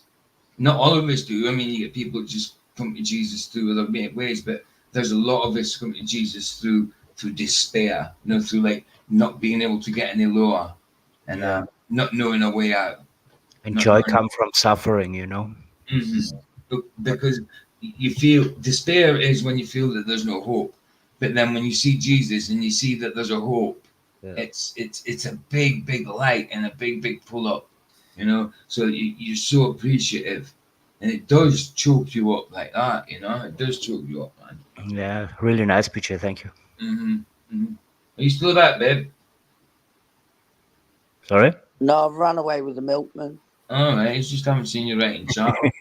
Got anything to say, baby? Well, not really, because I'm a bit distracted with the dog and the ball babies. The ball babies. It's not funny. I have it from the minute I wake up to the minute I go to sleep. Tell her, kick it out the back door and tell her, shut the hell up. I made a sandwich for my dinner last night, and she howled because I wasn't in the room. I will kick her out the back bloody door. Don't let her off with it. I know, but you know what I'm like. I know. 12 watching. Bless you guys. Bless you guys for being here, guys. Bless you guys for being here, guys. You know what I mean, guys? Brilliant, guys. Let's get on with this, guys. On my Toyota, it had cupboards. Full picture. So behind the cabin, there was a cupboard that opened round, another one lifted up, and on the far side, there's another one lifted up. And the front cupboard is only about 2 foot wide, and we used to store our fuel and oil and stuff in there. And then there's another cupboard behind that had all our chainsaws and block and tackles. And then on the far side was all our ropes. And during the day, when we'd been doing this clearing, we'd been using what we call a pole saw, a big extension saw that reaches up, I think it's about 3 meters. Sorry, Michael? I just saying block and tackle. Ah, all right. Sorry, I was just going to grab a drink in the house and answering back. Always puts a smile on my face when I hear it said that, block and tackle. Yeah, well, I was going to grab it from the fridge. And then when you hold it up, you can reach about 5 meters with it. And I walked around the back of the Toyota, and all of a sudden, this feeling of being watched came over me again, and it became extremely intense. And I remember walking around the back of my Toyota, and I picked up my chainsaws, and I walked back and I put them down on the ground so I could put one in at a time, because I grabbed two at once. And all of a sudden, I started to vibrate. Ooh. And the only way to describe it, it started here at the back of my skull, and it went right down my back. Now, at the time, I didn't think of my spine, right? I don't know why, but this vibration I used to describe it as about, this round about the size of a Coca-Cola tin, and it went right down my back. Hold on a sec. Hey, babe, look. No, I don't often get. Oh, wrong one. Don't often get it, but babe. Babe. Yeah. Yeah, there you go. Big tin of Red Bull. No, Wicked. I get Red Bull dry, but you like it. No, I love Red Bull. Just it's kind And I of. don't care if it's got bull stuff in it. It tastes good, and it gives me energy to deal with my dog and her bull You babies. don't care. You got bulls to that's it. Well, what if I got jealous about that? Can't believe that you do that to bulls. Out of order. I'm sure to that. Right, sorry. And it was like an intense vibration. It started off very, very, very gentle, but then it got more and more and more intense. And I remember sort of thinking, what is this? And I picked up my chainsaw and I put it in the cupboard. And then the vibration went further and further out. And the next minute, my whole body was vibrating. And the only way to describe it, here in Melbourne, we have a place called Luna Park, where it's a fun park where you can go there and go on roller coasters and rah, rah, rah. And there's a place there called the Haunted House. And part of it, when you walk through the place, you stand on the floor and the floor vibrates. It's a really intense vibration, and it must be activated by pressure. And that is the only way I can describe how I felt throughout my body, like this intense vibration. And I remember saying to I don't know if I said it. That must have been freaky though, feeling the body intensely vibrate. I kind of missed a little bit when I went to grab a drink. Why is his body vibrating? In what context? What was he doing? What is this when he packing his tools away? Oh, right. He just packed his tools away, and this started happening. Oh, okay, got you. I wasn't sure if he'd seen an alien first or what. So he's just literally packing his bloody tools away, and this is happening to him. Wow. Or thought it, what the frick is this? What is this? And I remember at one point holding my hands out in front of me and looking at them, expecting them to be doing this, but they weren't. They were just normal. But the vibration was just right through my body. And all of a sudden, I also noticed that everything went surreally quiet. Like, the old story, you could hear a pin drop. Well, that's how it was. Where I was, there's birds and trees and, there's noise in the bush, but everything went surreally quiet. And I thought, what is this? And I'm looking around thinking, what is this? And I walked around to the back of my Toyota and I looked down the track that's leading back into the house, just, a kilometre down the track. And there's this little kid standing there with no top on. And I'm thinking, where'd this little kid come from? And I remember standing there looking, and I'm just staring. I honestly don't know how long this stare went. Good to see you, JP. Nice one, bro, for turning up. Good to see ya. Good to see ya. Nice to see ya. Nice. Good game. Sorry? Good game. Good game. Weirdos, the pair of you. What's a hot spot not? Oh, wrong one. 10, 15 seconds trying to compute what I'm seeing. And all of a sudden, I realise what I'm seeing. And over your left shoulder, there's a picture of an extraterrestrial there. Yes. And that's basically what I was looking at. And I remember, I don't know whether I said it or thought it, frick me. And I'm looking at this thing, and mate, Okay, look. I worked after I'd finished Tree. That's him. That's him actually sort of reliving it as he's thinking it. He's thinking it because that's bringing tears to his eyes. It's hard for him to do this. He experienced this. He experienced this 1,000%. He experienced this. He's seen the demon, thinking it was aliens. 100%. Oh, I already said 1,000%. Sorry, 1,000%. Yeah, I heard this story, when Marines in the military, they put on these goggles with red light in it, and all of a sudden they saw some beings coming out of the sky and attacked them. That's why they changed the into green light, Mm-hmm. You can see this on the... That's interesting. That could be what it is. It could be coming in different kind of light spectrum that we can't see or something, Yeah, this is what he was talking about, yeah. Mm-hmm. Definitely. Huh. Madness. Trees. I gave up trees, and I worked in the ambulance industry for 9.5 years, and we used to have a pain score. Pain being 0. No pain being 0, and 10 being the worst pain you could ever experience. The way. Do you think I should play this on time at speed and a half? Because none of them talk really fast, do they? It's up to you. Let's do that, because then we can maybe get to the end of it. You know what I mean? Rather, because how long have we been here already? Yeah, an hour and 41. Yeah, it's got an hour left. Yeah, let's speed up a little.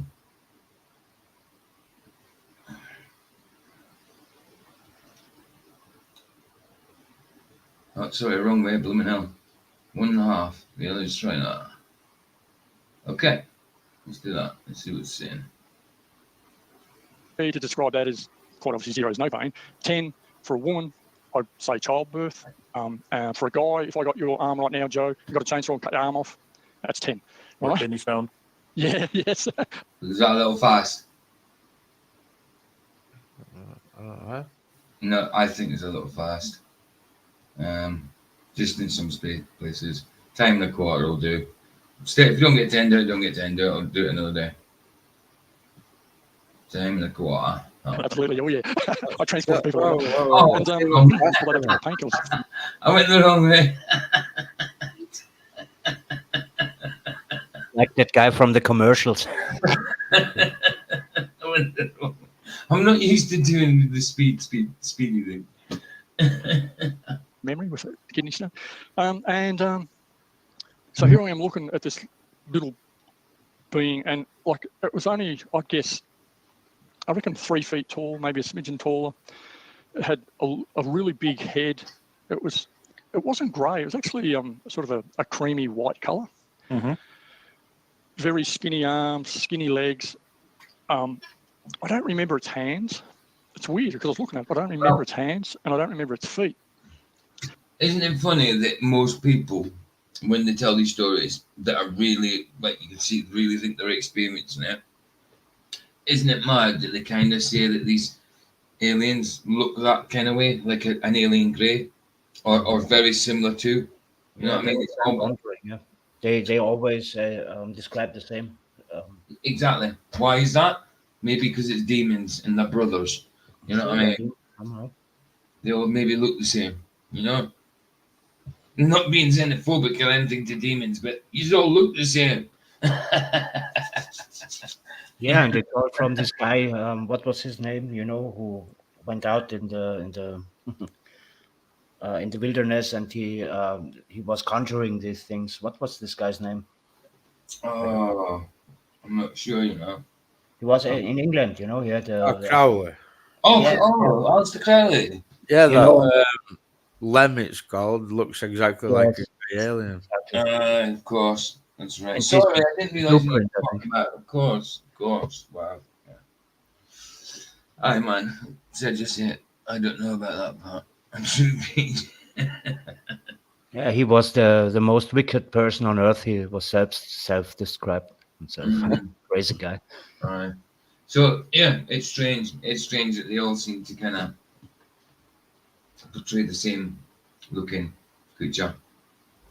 But its eyes, oh mate, their eyes were so intense. They were jet black. They were almond shaped and sloping back like in that photo there. And the fear, from 0 to 10, my fear was 15. It was off the scale. You got no idea. Now, in my life, mate, I've done a lot of things. I've gone solo in an aeroplane at 16. I've parachuted, jumped out aeroplanes. I've done a lot of stuff that is potentially scary and fearful. Nothing even rates with what I was looking at. So I've gone all through my life being told that anyone that sees an extraterrestrial or, a UFO, this is all garbage. You're a liar.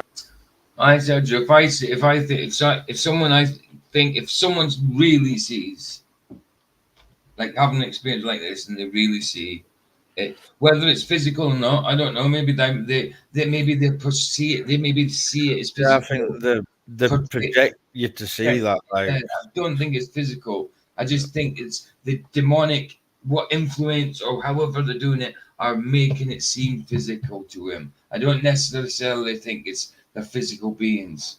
Yeah, no, I don't think that, dude. Don't think that. I do think it's a spiritual thing. It's the demons are making them believe this. That's my point. My point. You're, delusional, you're this, you're that. And I can assure you, mate, on that day, I was none of the above. I wasn't drinking, I wasn't taking drugs, Yes, just. I was getting ready to ask you those questions. Aye, perfect word, manifestation. I should have said that, to be honest. Perfect. Aye, exactly, dude. Exactly. Yeah, it was just me. So here I am looking at this thing, and we're just eyeballing one another, and it was around about 25 meters away. So, that's say 25 yards for American viewers. And we're just looking at one another. I've got my hand up on the side of the Toyota, just looking, and it's an intense thing. And like fight or flight come into my mind. And I remember at one point, I was really concentrating on my peripheral vision, listening, and there was no sound. It was bizarre. There was just no noise. And the fight or flight, mate, back then I was pretty buff and, I didn't like fighting, but I thought, game on. It was just a natural reaction. And I'm looking at this thing and the fear was off the scale and I'm vibrating and I'm looking at this thing and I'm thinking, whoa, what is this? And then I don't know what it was. I really don't know what it was. But at a certain point, and I honestly don't know how long it was. I don't know whether it was a minute, 2 minutes, whatever. I calmed down and my fear dropped off. Because this thing just stood there looking at me. I don't remember seeing it blink or moving around. It was just standing on the side of the track looking at me, right? And I thought, look, I've got to pack up. I've got to, pack my gear up. Now, in one sense, I probably could just gone around and shut all the cupboards and drove out. But I just, no, look, I'll just go about my business. Because I kind of come to a point where I didn't feel threatened. So I packed up, all my gear. I'm putting it in the cupboards. And again, I don't know how long that took. I'll guess 6-7 minutes, and that's a guess. I honestly, time sort of didn't really correlate. And just while I'm packing up, every now and then I just glance back, and it's still just standing there watching me, right? It never advanced on me, or never walked sideways or backwards or anything like that. And anyway, I had to climb up onto the back of the Toyota. There was like a gap between the two cupboards that you could get. Mm-hmm. So I stood on the tow bar up onto the back of it, and I had a pole saw, and I had to strap it onto the roll cage near the cabin, and I strapped it on, and I turned around, and I'm looking back, I'm looking straight at it, right? And I had a peak cap on, and I looked up, and there it was standing. I'm just standing there between the cupboards looking at it, and it's looking at me. Hello? And I'm thinking, all right, I'm done now, I'm out of here. Please don't abduct me, let me get out of here. And I walked along the back of the Toyota, I stepped off it, and I walked around the right-hand side, because here in Australia, we have, right-hand drive vehicles. Yeah. And the door was open on the Toyota, and I remember stepping into the Toyota, and I remember, reading about where UFOs are seen and cars stop and they won't start and the engine stops. And anyway, I remember stepping into my Toyota and I threw the clutch and I put it in neutral, and I grabbed hold of the key and I turned the key. I distinctly remember saying, please start, please start, please start. Boom, and it started. And mate, to listen to a 6-cylinder diesel engine start was the most beautiful sound I've ever heard in my life. And I put it in gear and I shut the door and I drove out the gate. And being an old farm or country person, if you find a gate closed, you close it. You find it, or if you find it open, you always leave it open. So I pulled out onto the road and I had to walk back and shut this gate and again it was a 12-foot, farm gate. So I had to walk in. I only walked in halfway, and luckily the gate didn't drag. It swung, And all I had to do was look up like that, and I'll be looking at it again. But I just had my little peak cap on. I just couldn't look. I just walked up, I grabbed the gate, and I just pulled it shut. And again, all this time I'm vibrating. There's no sound other than the Toyota starting. And I remember reaching through and grabbing hold of the chain and pulling it through the gate and locking it over the the little knob. And I walked back and I got back in my Toyota, which I'd left running, shut the door, put on my seatbelt. And all I had to do was that. And I would have been looking at it again, but just something said, don't look, just go. And for some reason, I don't know why this was, but for some reason, I had this weird thought come over my mind, that I was going to get abducted or something. But I remember looking up and looking down the road where I had to drive, and I had this vision for a second of, half a dozen of them walking down the road going, you ain't going anywhere. And there was nothing there, quite obviously, thankfully. And so I put it in gear. I look in this mirror, there's nothing behind me. And I look in that mirror, there's nothing there, no cars or no beings or anything. And all I had to do was just do that, and I would have been looking at it, and I just couldn't look. And I drove off. I drove about, I reckon, 80 meters, 80 yards, and it all stopped. The vibration stopped. Just this weird feeling just vanished, just went away. From that point, did all the sounds come back? Yes, everything come back to normal. And I remember I did then start to shake, realistically shaking, uncontrollably in the vehicle, like I'm really shaking throughout my body where I could physically see myself shaking. I remember trying to get some sense of reality where I turned on the radio in the Toyota, to listen to the radio. And to show you my age, it's a bit of a running joke over here. If you listen to the ABC, you're over 50 years old. The ABC is a broadcasting channel, that talks about current affairs and things. And I turned on the radio. And from that point to the highway, which I'm not going to tell you exactly because we'll give away, but let's say it was 18 kilometres from that point to the highway, to the main road down this hill off the Strzelecki Mountains. And I don't remember any of it. I do not remember driving down. It's weird. And I got to the highway and I had to go through some traffic lights and turn left to go back to Druin where I lived at the time. And I thought, who do I tell? Who the hell do I tell? And I had at one stage, I go on. Let's pause right there and we'll return. And remembering the question, you're thinking, who could you possibly tell? That's where we'll pick up from. We're going to take a short commercial break. And I do have one more question before we move on to answering your question you're asking of where, who are you going to tell? So let's take a couple minutes and we'll let a commercial fill in and then we'll be right back. Okay. Peter, can you stop for a moment? You know what baffles me about this guy? If flat earthers talk about the truth of the reality, they get bombarded with questions all the time, and he talks about something he saw, something that nobody of us can really lay off, and he don't get questions from this guy, not one time, This is what baffles me. Understand what I mean? What do you mean? He doesn't get questions? He don't really get questions. He can talk about the story, when a flat earther is talking about the reality of things, what everybody can do themselves, He gets questions and oh yeah, of course. But this guy's giving his testimony. He's just giving a testimony to. I don't think it's about interviewing him. He's just giving a testimony to. It's just to Jordan on his channel. Jordan. Joseph. I understand what you mean. I get what you're saying though. Yeah. People would get the question, and if it was an interview about it, I suppose he would. But many people get drawn into this, because it get not questioned. I get you. But, okay, thanks. I just don't think that's what it was meant to be about. You know what I mean? No, it's an interesting story. But some of these people who've come out though with the stories about this, I've been, pestered no end, and some people don't even talk about these things because they're scared of like pushback they'll get. So Yeah, that's what I mean. And they get it from somewhere, you know, and then they get afraid of this, you know. Of course, it is a very. It doesn't matter what it is you talk about. There's always troll people, and there's always someone who I don't believe it, so nobody else can type of Exactly. person. You know, there's always them. Don't matter what you talk about. Exactly right. But yeah, we all know that like these guys are heliocentrists, like you know. Aye. Be careful what you let in your house. That's what I want to say. Well, that's it. That's it. Absolutely. Yeah, we'll need to zap it forward a bit.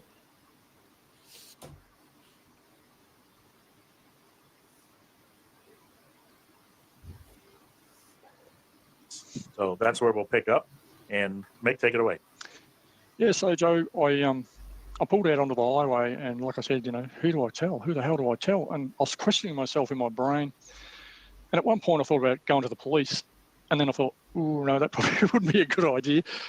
You know, they'd probably, you know, lock me up and send me to a psych ward or something. And I knew what I'd seen; it was real. I'll tell you here and now. And I drove home, and I got home, and for I'd say about 2 weeks, I tried to live a normal life without telling anyone. Now, my wife at the time, she was very open. I was very honest with her, but I just couldn't tell her. I couldn't tell her. It actually took me 3 months to tell her what happened. And it's really weird how things happened, because who I ended up telling, first of all, was my 2 sisters, because they were fairly open to stuff. And so I told them, and they were interested in it, but I could sense that they were probably thinking, oh, Mick's lost it. You know, that's the feeling I got. And then my middle son, his best mate, his best mate's mum was right into, you know, collecting skulls and I suppose New Age stuff. And so I went and seen her, and I told her the story. And she put me onto a researcher, and I'll call her Anne for the story, and I'm definitely going to call her Anne. I've got it written in front of me so I don't make a mistake. And so I emailed this Anne lady, and she has written several books on abductees and contactees and the UFO phenomena. And I emailed her, and at the time, I think she was living in Queensland, and she was having a seminar in Canberra. And anyway, I made an arrangement to go and meet her at this seminar in Canberra, which is the capital of Australia, and talk to her about my event. So there I go. I'm trying to live a life of normality, right? And it's really weird, you suddenly realise that we're lied to so much, like, newspapers, radios, politicians, they all don't tell the truth. And I must admit, maybe a lot of them don't know themselves, but I really, really struggle, because I know what I saw, I know what I witnessed, and I know it was real, and I know I wasn't delusional, or, I wasn't drinking. Before we get too far, let me go back and get a couple questions answered. The description of like being in a no sound. You went from a noisy outdoor area with birds and chirping, wind blowing, and all of that. But during the encounter itself, you said everything was absolute. So I've been a bit quiet there. I was just doing the new thumbnail for the stream, because obviously the one it just now doesn't fit. So I was just doing that quickly. I'm just about to put it up. I tried putting it up on stream now, but I couldn't save the changes, because you've got to make the stream later than what it actually is now, and you obviously can't do that because that'll mess it up. Silent. You ever experienced that in your life before? Leading up to it, no. No way, no. How would you describe the possibility for that even happening? What could turn off wildlife, turn off the breeze? What could, it's almost like it's incomprehensible that that's possible, Yeah, absolutely, Joe. I've got no idea, mate. Like at that time, I'd been an outdoorsman, and I'd hiked and hunted and all the rest of it all throughout Australia and locally, and I can't explain that. That was the other thing, because there's these things that ran through my mind, trying to question everything, and like one of them was exactly that. How could it be totally quiet? How? There's no way. Like, you can't just turn sound off. No way, unless you suddenly go deaf yourself or something. There was that. There was the vibration. You know, I knew I felt that. There was standing there looking at what I was looking at, which at first I thought was a little child. And it wasn't a little child. It was an extraterrestrial, a little grey. I'll put my hands up to that. There was driving 80 metres up the road, and all of a sudden, everything coming back to normal, like hearing things properly, and you know, the feeling going away. Sure. Did you know the owner of the property personally? Yes. So there's two owners. So the books and stuff, that they belong to the current owner? No, at that time? No, they belong to the previous owner. Okay. And the previous owner, from what I understand, was, you know, right into New Age and occult type practices. You know, they used to do smoking ceremonies, you know, in a teepee or tent or whatever and stuff like that. And yes, there you go. See that again? I said, there you go. Smoking ceremonies. Yeah, this is New Age thinking to the point, right? Yeah, that's it. That's it, man. That's the gateway for start. That's the path. That's the direct path to it. You know, that just opens up that gate. No lock, nothing. Just swing, open, walk in. Demons. Yeah, man. Yeah, believe everything you can get your hands off on, you know. Aye, absolutely. And defy the scripture. We might manage to get through this at 10 1/4. It's actually getting there now. Right, let's do it. So they owned the books, and there's one part of it which I don't really understand, Joe, is I'm guessing they just up and left in a real hurry, or maybe, you know, they didn't even think about going into the toilet with this, you know, this little library in there. I don't know. It's really weird. The new owner, who I was working for doing the trees, like I worked there. That's it. Thumbnails up. It's all correlates now. I think 4 times, and it was on the last time that this all happened. And I've spoken to him since I went back there and told him about what happened and asked him if he had any weird experiences. And what's really interesting, I've just remembered, the current owner, he has got several daughters, and he told me that they wander around all through the scrub and the bush, and they find crystals everywhere. Everywhere throughout the bush, there's these little crystals throughout the bush. Now, you know, that's just part of the story. But yeah, the noise, it was weird. I've had it since, and we'll have to do a part 2. Sure, sounds like it. Yeah, in Canada. Back to meeting the researcher. Yeah, so I'll lead up to that a bit.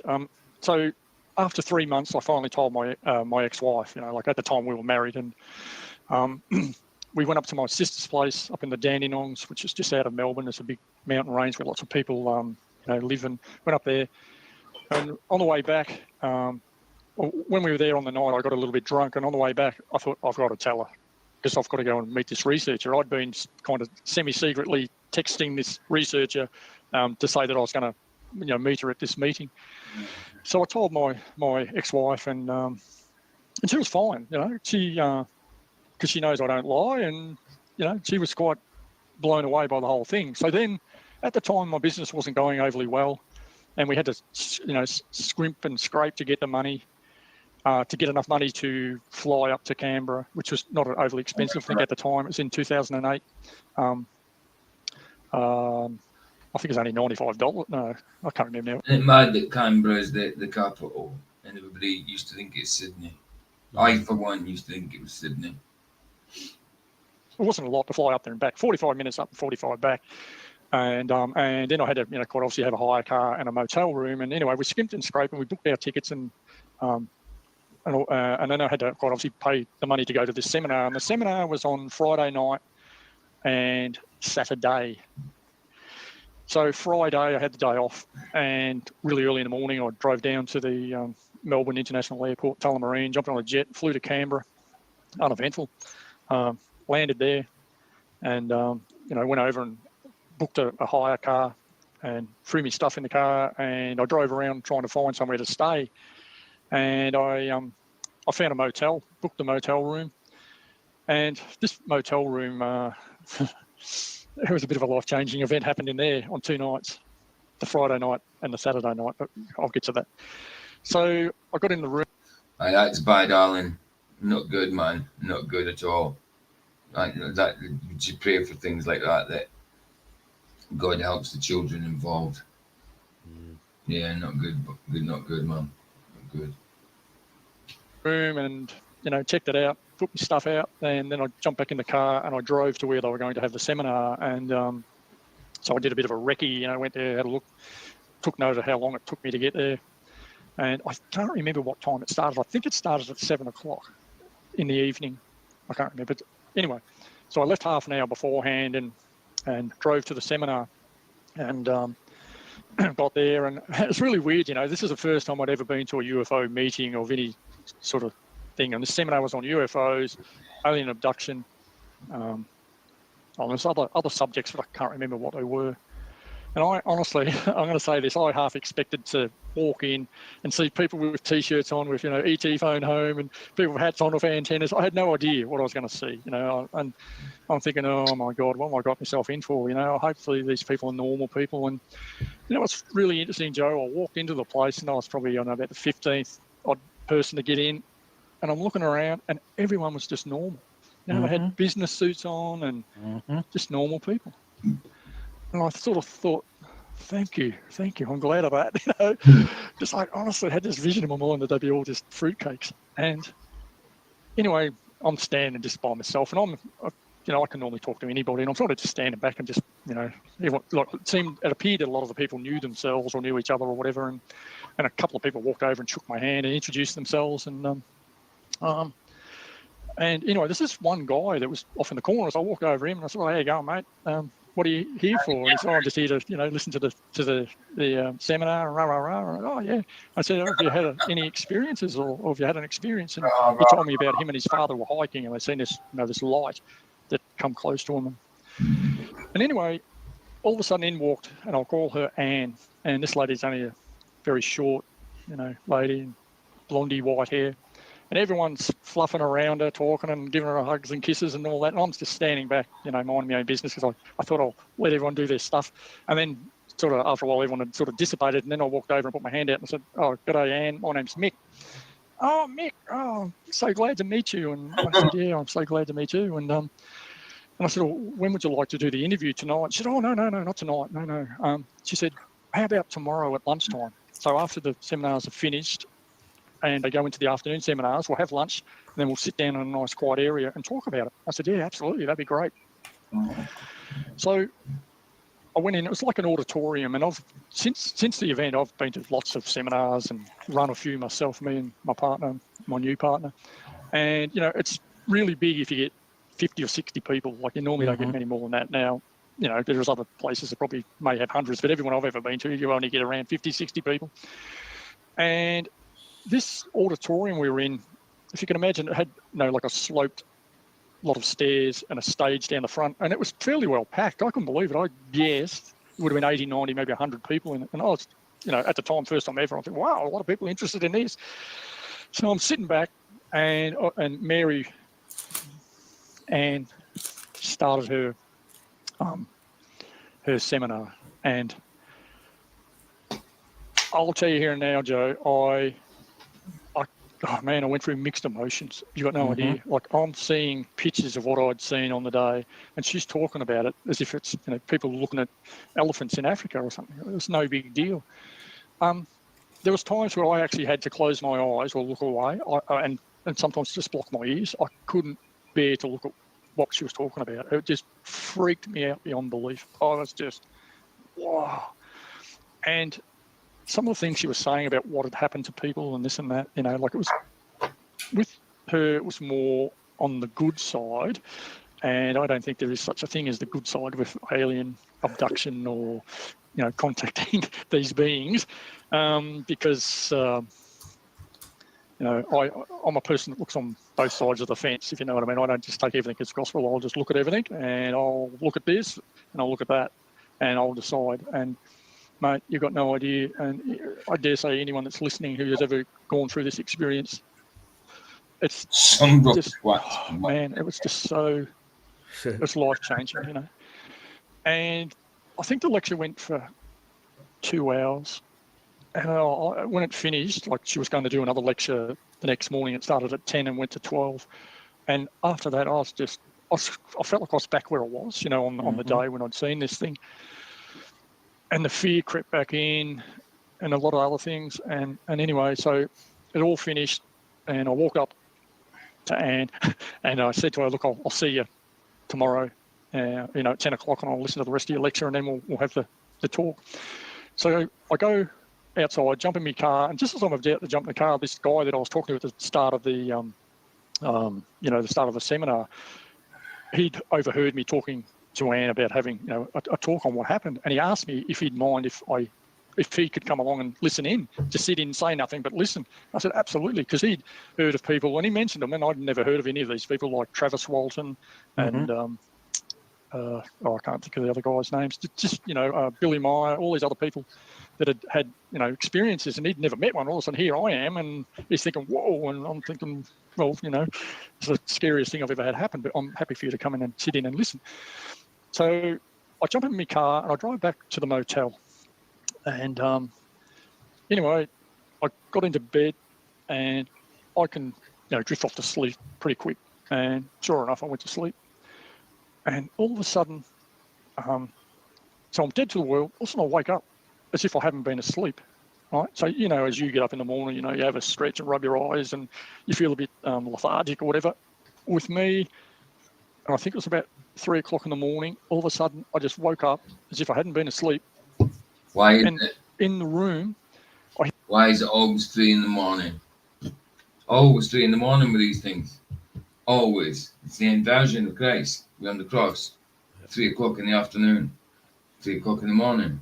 When anything evil, witchy going on, 3 o'clock in the morning. Hear all this sort of, you know, like if you imagine getting paper and all these little footsteps. And I'm looking around, and in the room, like in the unit that I was in, the motel room, it's fairly big. And I'm looking around, and like it was just light enough to see. Like it wasn't pitch black, but it was light enough to see because there's ambient light coming in through the windows and stuff.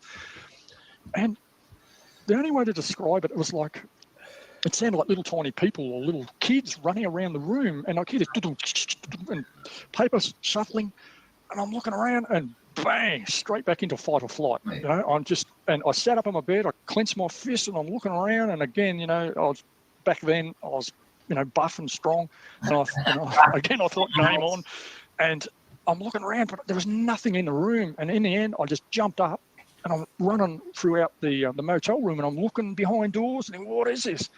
And it went on, I reckon it went on for a minute, and all of a sudden it just stopped, right? I can assure you again, the fear was off the scale. Like, you got no idea. I thought, what is this? And I remember walking into the bathroom and turning on the light and walking up to the mirror and doing this. You know, have I lost the plot? What is this? What is this?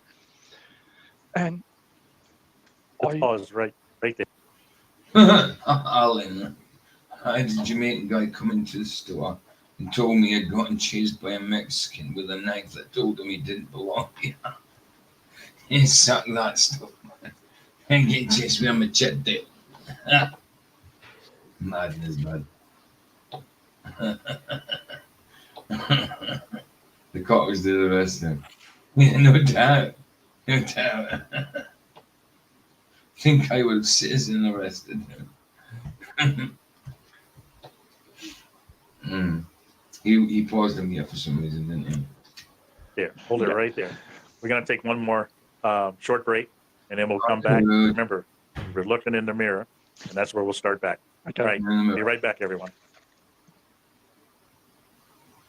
Oh, look at that. He must have clipped out whatever he did, because it was like that. Oh, where was it? Look at that. A lot of it was very interesting, though, I must admit. It was good because it sort of opened me up to a lot of stuff, and as in understanding things. So that finished, we had lunch, and then we finally sat down to have this meeting.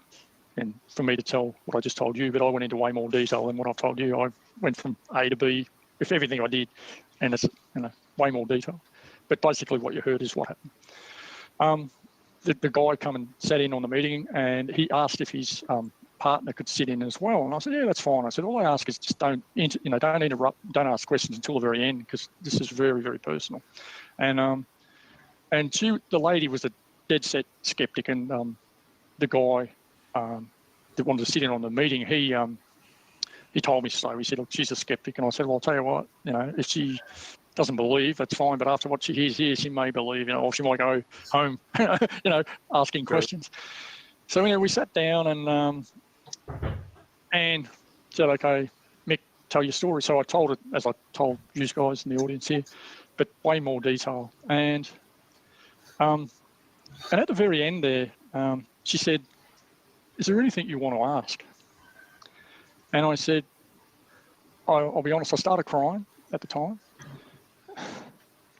And again, he makes me have a lump in my throat. And shame. I remember she put her hand out and she held my hand. And she said, okay, Mick, just tell us what you want to ask. And I said, if this is all real, and I know it is, and I know what I experienced, and I know what I heard, seen, felt, how do I protect my wife and my children? Because I, had my wife and my 3 kids at the time. And at the time, my kids were only, I think about 14, 12 and 10. And after what I'd seen at the site and what I'd listened to for 4 hours, I knew this is all real. And she said to me, have you ever been harmed? And I sort of thought about it. And I said, well, yeah. And she said, how? And I said, I've been in fights on the footy field and, on the school train and at school. And she said, no, that's not what I mean. She said, have you ever been harmed by anything that you recall?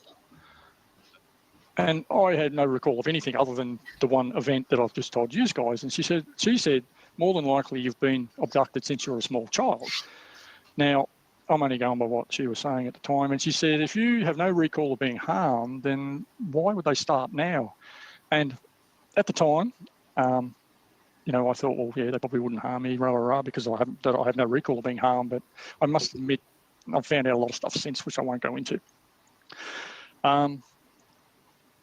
And this was the defining point in my life. This was what led me, I guess, to Jesus, because at the time, I believed there was a creator, but I wasn't religious in any way, shape or form. I believed, that there's, a God as such. And she was holding my hand, I was crying, and she said, Mick, if these things come into your room and start doing anything and you just don't want to be a part of it or you don't want them there, she said, just use these words. And she said, and this is what she said, and I'll just repeat what she said. She said, just say out loud, in the name of Jesus Christ, if you are not here for my greater good, go and go now. And, Joe, there's certain things in my life that really stick in your brain, and that's one of them.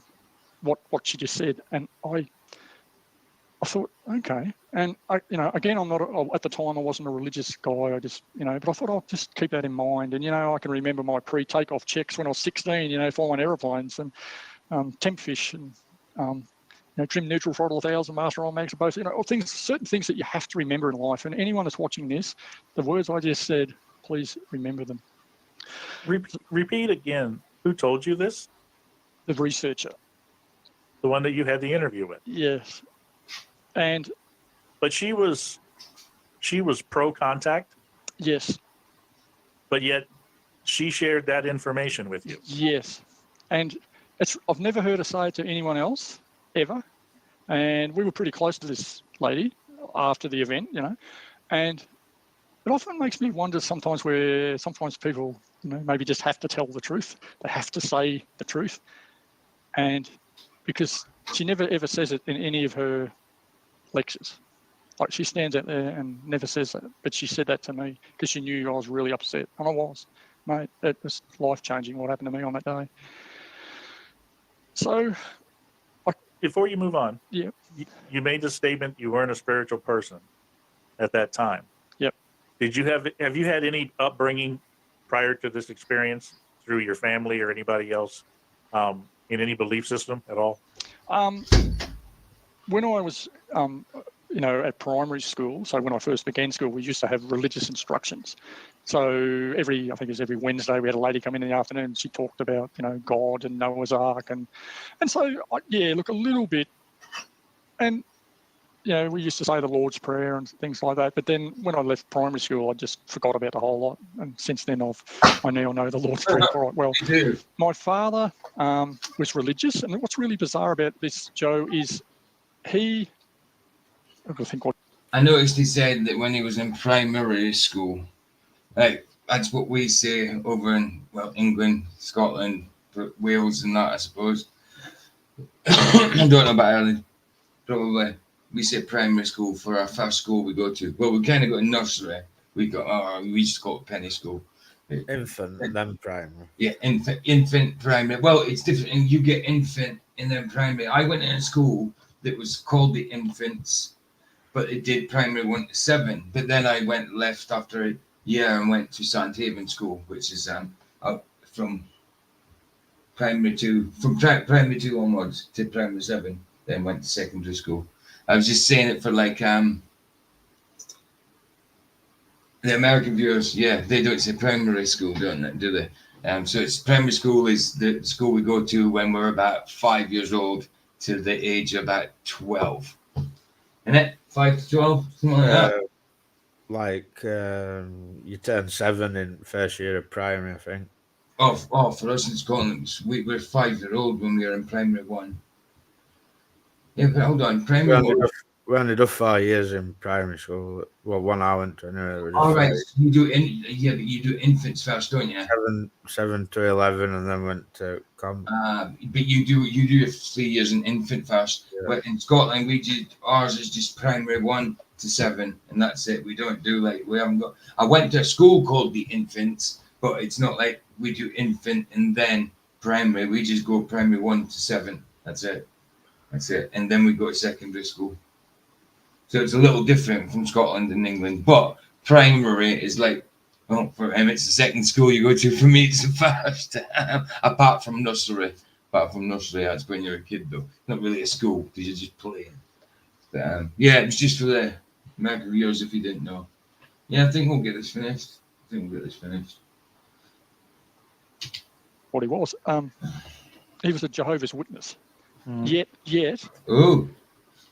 When I grew up through my whole life as a kid, and I sort of don't remember Dad being overly religious, all right? But when I say that, I work with my dad because we used to clear power lines. So when I left school, I worked from 17 right through to, I forget what it was, 45, I think it was, clearing power lines and cutting trees. And my dad used to, he'd say biblical quotes, and I just took it with a grain of salt. I never, he never appeared to me that he was super religious, and I definitely wasn't at all. In fact, I used to get angry with my dad because, he, at the latter stage when I finally found out he was getting more and more religious, he wouldn't accept, Christmas presents and things like that, and that really hurt me. I was just really bitter and twisted with it all, and but now.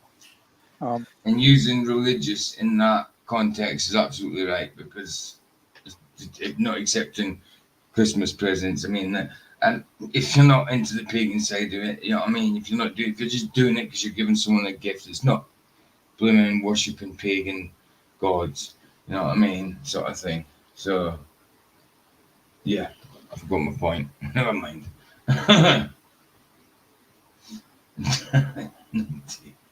I understand, because I understand now more about religions and how different religions have different beliefs. Yeah, but he's saying religion, not content's right, because they are religious. It's religious to do that. You know what I mean? Not get a Christmas present, because it's all about the works and the rules. It's legality, isn't it? Legalism. Sorry, not legality. Legalism. But So yeah, we Well, what don't did you think about as her religious. when she told you that? Being that you had really no, you had no belief system that you were set in, yet she shares with us, call on Jesus Christ. How did that set into you? What did you make of that at that time when she told you that? That's a very good question,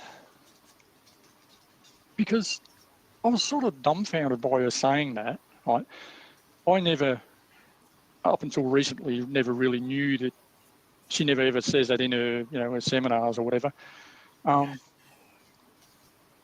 It was advice, and I was open to any advice.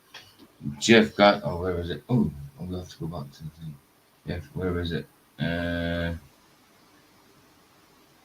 Jeff Guides had said that if you don't believe in God, he sends great delusions. If you don't believe in God, you're already delusional. I believe.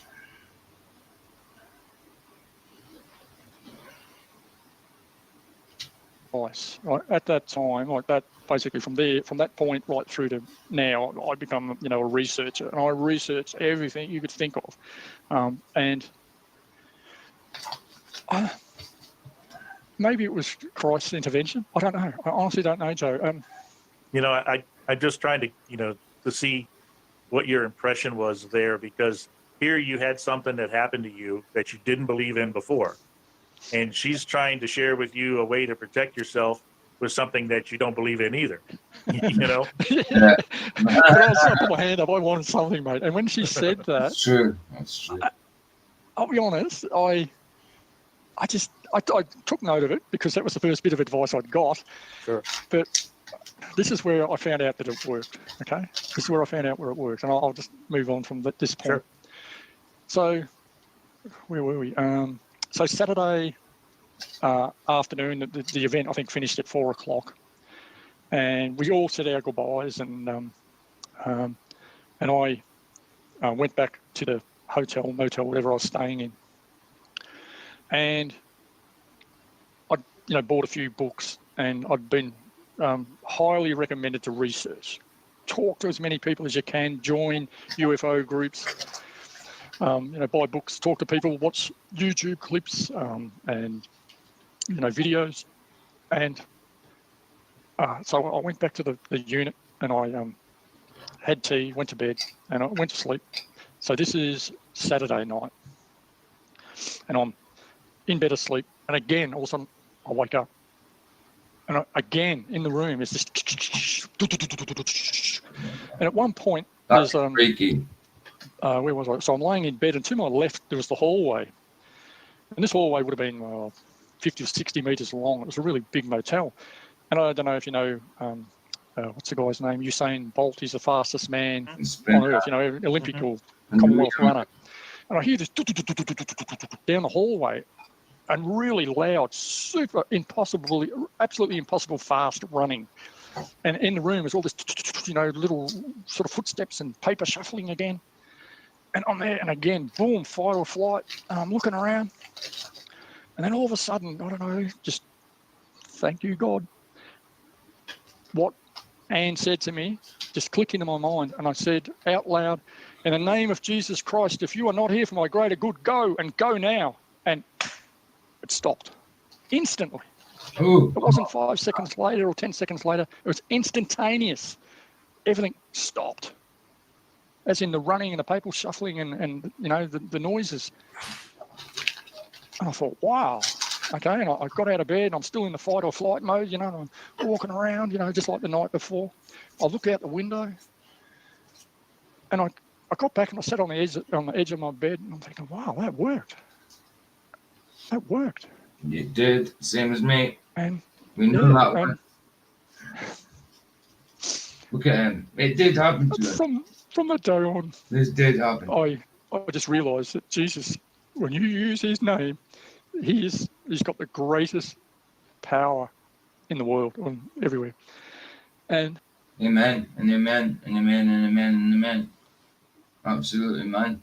It happened to me when I had that experience. It happened to me when I heard the devil's name, and then I asked him for help from God, Jesus, I got it. I was chilled out. Do you know what I mean? And I know exactly what he's talking about. It works. Jesus' name works. Even when I couldn't talk it out, even when my tongue wasn't working, my tongue was paralyzed. Well, not paralyzed. It was like nothing. It was like it was like the tongue was numb all over the place.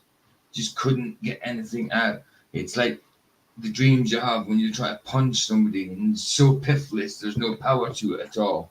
It feels like physics has gone wrong. You know? Yeah, man. I get exactly what he's on about. Feel for him. Oh, what the yeah, man. Yeah, man. It was life-changing for me at that time, mate. It was life-changing. And I remember I got up the next morning.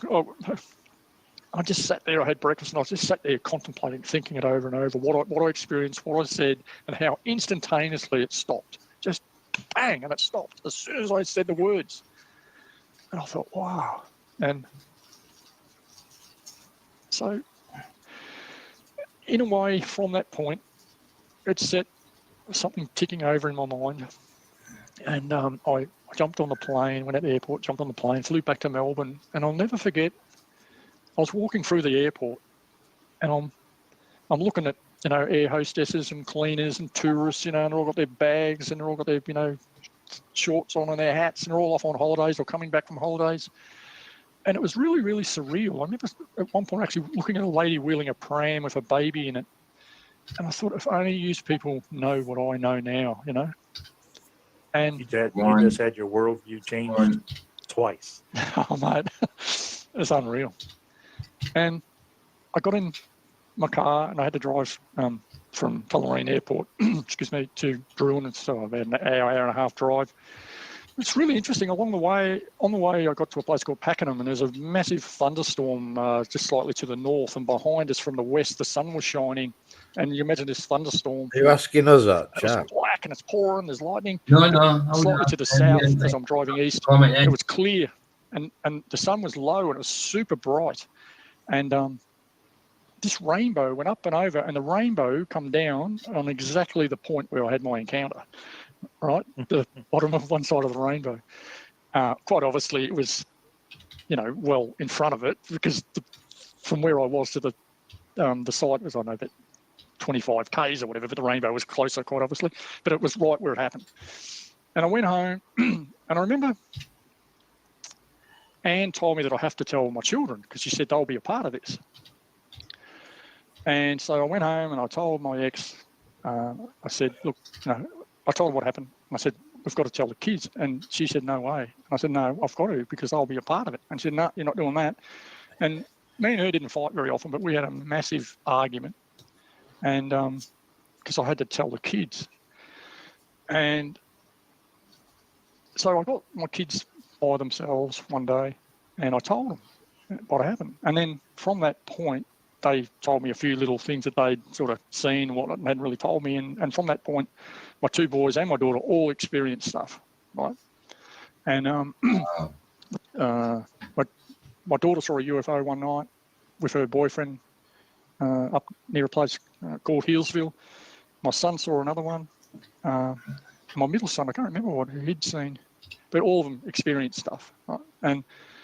And at the time I said, well, don't be scared, because it was all, I sort of got into this new age stuff, it was all love and light and they're all here for humanity and rah, rah, rah, rah, rah. And I since found out I was extremely, extremely misled and wrong. And you didn't share the Jesus Christ part with them? I honestly don't remember that, Joe. I cannot recall. I don't know. No, I can't say I did or I didn't.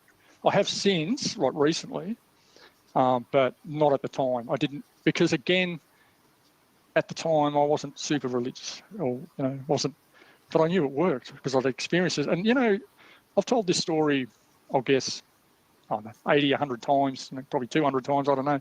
And but I've always told them about, when I use the Jesus Christ part of it, using his name. And I don't know whether anyone has, come away from that, taken that on board or not. But for me, it worked 100%. There's no ifs or buts. It just worked. And so from that point, I become a researcher, and I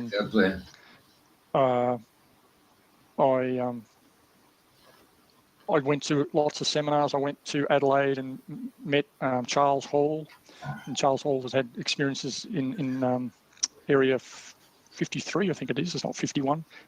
He was a weather forecaster who had experiences with tall lights. I remember meeting him. He seemed a very religious man. Hold on. Back now.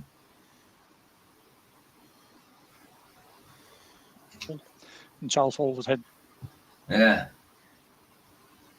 Yeah, he was a lot bigger there, wasn't he? Yeah. Chunkier man. Aye. We all go up and down. We all go up and down. I mean, I've balloons now. I dare. Balloon. I dare. I have a sign and it says, "I'm not fat. I have airbags because I'm precious." I am fat. I got fat. I never ever thought in my life I would get fat, and I've got fat, and I need think to. you do, I know though. I can get rid of it, even though my feet are knackered, even though they're crap, and they'll never let me run or anything. I know I can still get rid of this somehow. I think when you're in a relationship, though, like them photos I showed you when I was in rehab and that. What, baby? When you're in a relationship, though, and you content, you don't actually. You get comfortable. Do you know what I mean? And you do put on weight. Yeah, and you do, and it's because you're comfortable. Do you know what I'm saying? So it all happens. Michael Kahn. It's kicked off big time. That's it. Has it really kicked off? Oh my days! What's it about? Bolton. What is it about? It's about the immigrants in hotels. Damn! They literally set fire to the hotel near Michael. Damn! They've smashed windows. They are literally going mental. But live on BBC News, they showed a copper punching a bloke. Go, mate. Go get yourself on BBC News and start talking about flat Earth and glaze. You know, I've been watching them like London, Leeds. I watched them, and I've seen coppers do some crazy things. But there were like 4 coppers on the bloke, and one of them was just punching him. Like, and when you're showing that on the news and you're telling British people that they can't be violent and they can't do this and that, and then you're showing police officers punching people.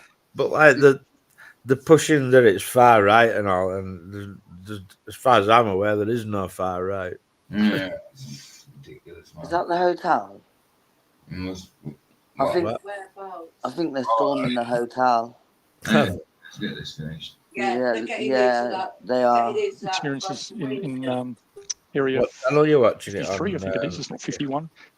He was a. I've been swapping between the different news channels. Well, they're not showing it live on News at Hotel, are they? Yeah. Are they? Yeah, like there's a big boulder in the road. That someone's just lobbed at a copper.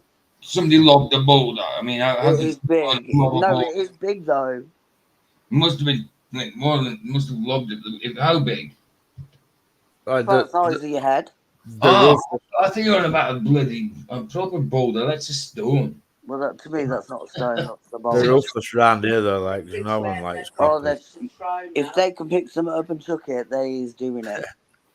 But in Middlesbrough and Bolton and everywhere now, it's kicked off. So they were at it in Blackpool yesterday. Everywhere, man. Everywhere it's happening. Like. But the Prime Minister did a quick thing to say, you're all going to get nicked. That's what they're going to try and do. Like, but they're not addressing the problem. Find out who they are and go to their house and arrest them. They're on about maybe bringing army in. But instead of just saying we're going to arrest you, why are you not listening to the people and what they want? And you have to remember, this is our country. We live in a country that is multicultural, and we, that's our normal lives. That people are different ethnicities and stuff. But when you're packing our hotels full of people that have never been checked, you've never done a police check on, they could be rapists and stuff like that, you know, and we're meant to go, oh, okay, you know, they're spending up to £500 billion a year on immigrants. Yeah, it's mental, babe. It's You know, and we're living in a cost of living crisis. Make it make there's nothing, sense. like I say, I keep saying there's nothing wrong with helping But it's asylum seekers, but these ain't asylum seekers. You know? But like, I agree, like with demonstration and that, like, but it's engineered and they want you out there fighting with police. You know, that's what they want. Yeah, exactly. But you know, if you were meant to claim asylum in the first safe country you go to, they don't. They keep going and they pay tens of thousands of pounds to get here. So if Nobody you're else that will have poor, them. Nobody else will let them in. There's only us allowing them. exactly, and soon, and yeah, but then they wonder why people kick off. Babe, yeah, that's me having in my watch just died. That's the first time charging it. That's not bad, is it? no, that's good. 4 days or something.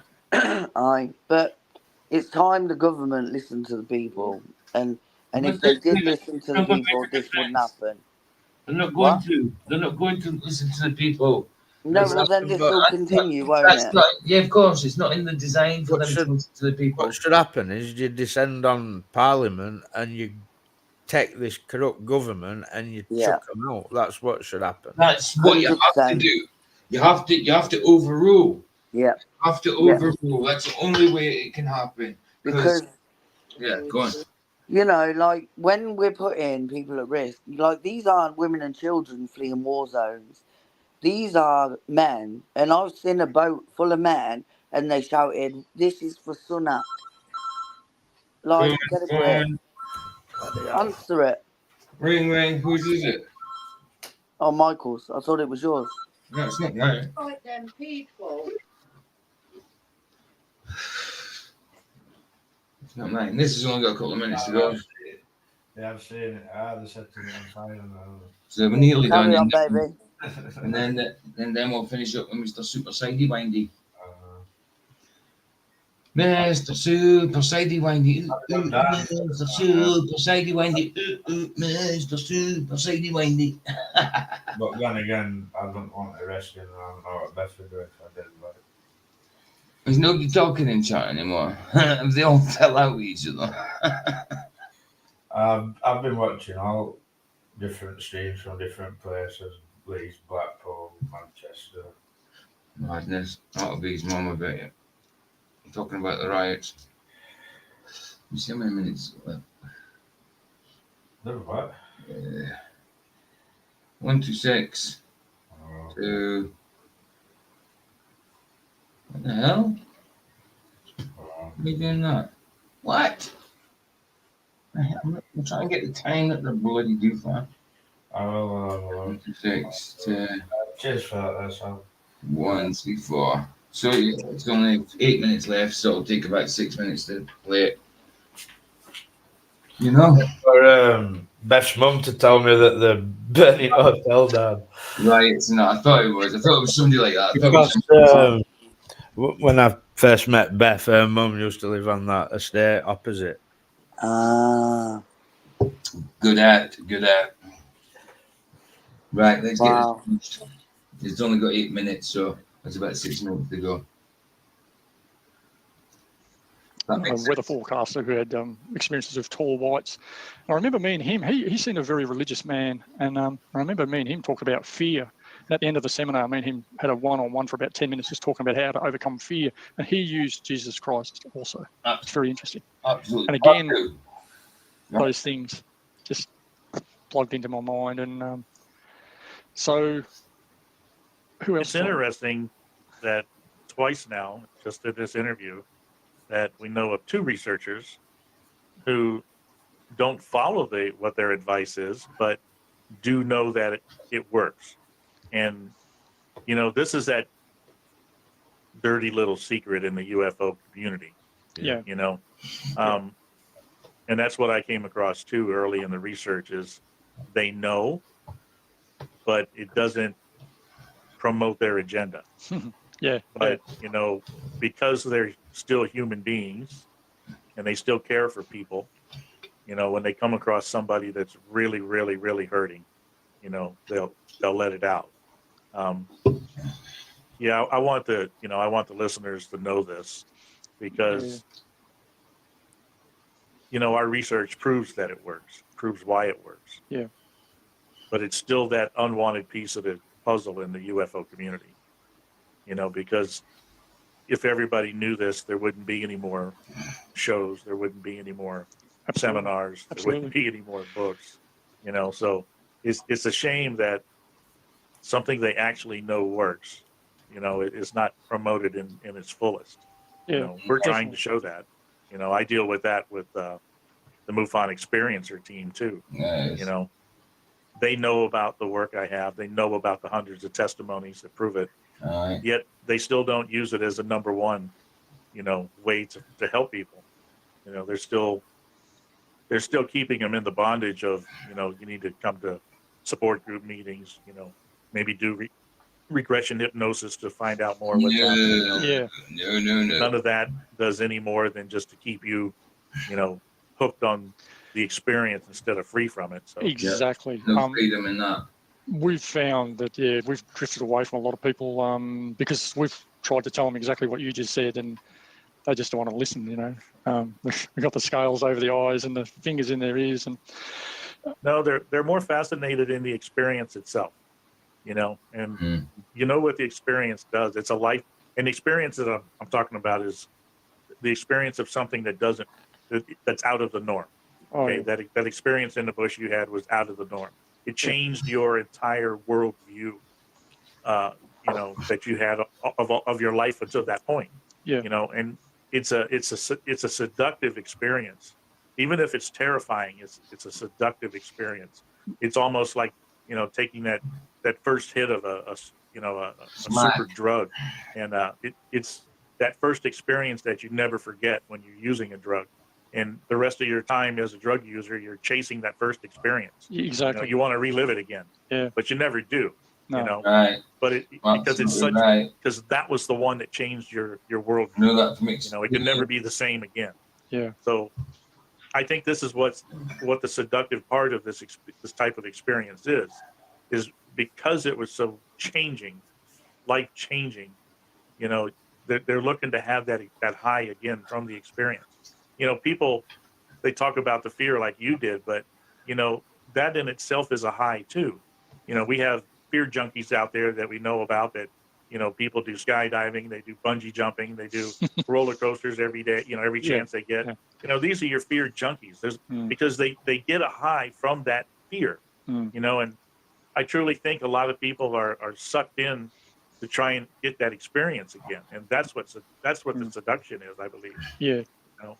Definitely. And then people like, I know who the researchers like what you're talking about, the ones that promote the experience, you know, because a lot of people, their lives don't have a lot of meaning, you know, and when they're set apart for something so extraordinary, they become someone, you know, they become someone that people will listen Pause it to. a minute, PJ.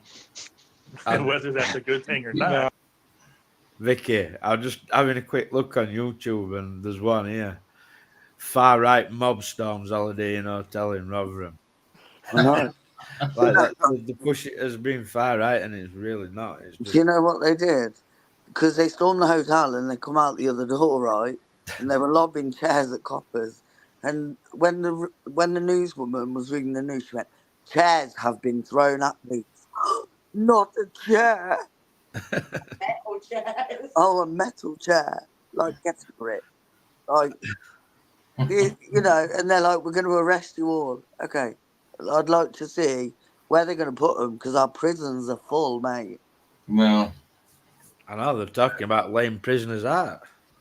Oh, exactly. So they're going to arrest them, and they're going to see the full force So of the that's law. something else as well to add to it. Like, let them out, and then they'll be out raping and pillaging. Exactly. Yeah. That's That's it. all politics. Psycho. Big psycho. It's all engineered. It's all engineered. It's they want a full, total breakdown of society. Yep, and that's Remember, what happened. And then what happens then is the Antichrist comes in, brings it all back together. People worship him, say, "Oh yeah, this is God." And bam, here's your one world government, one world currency. Yep. my That's thing why is, division. That's why division is good. my issue is when the Romanians done it, and bearing in mind the Romanians that had their kids took didn't even have a right to be here.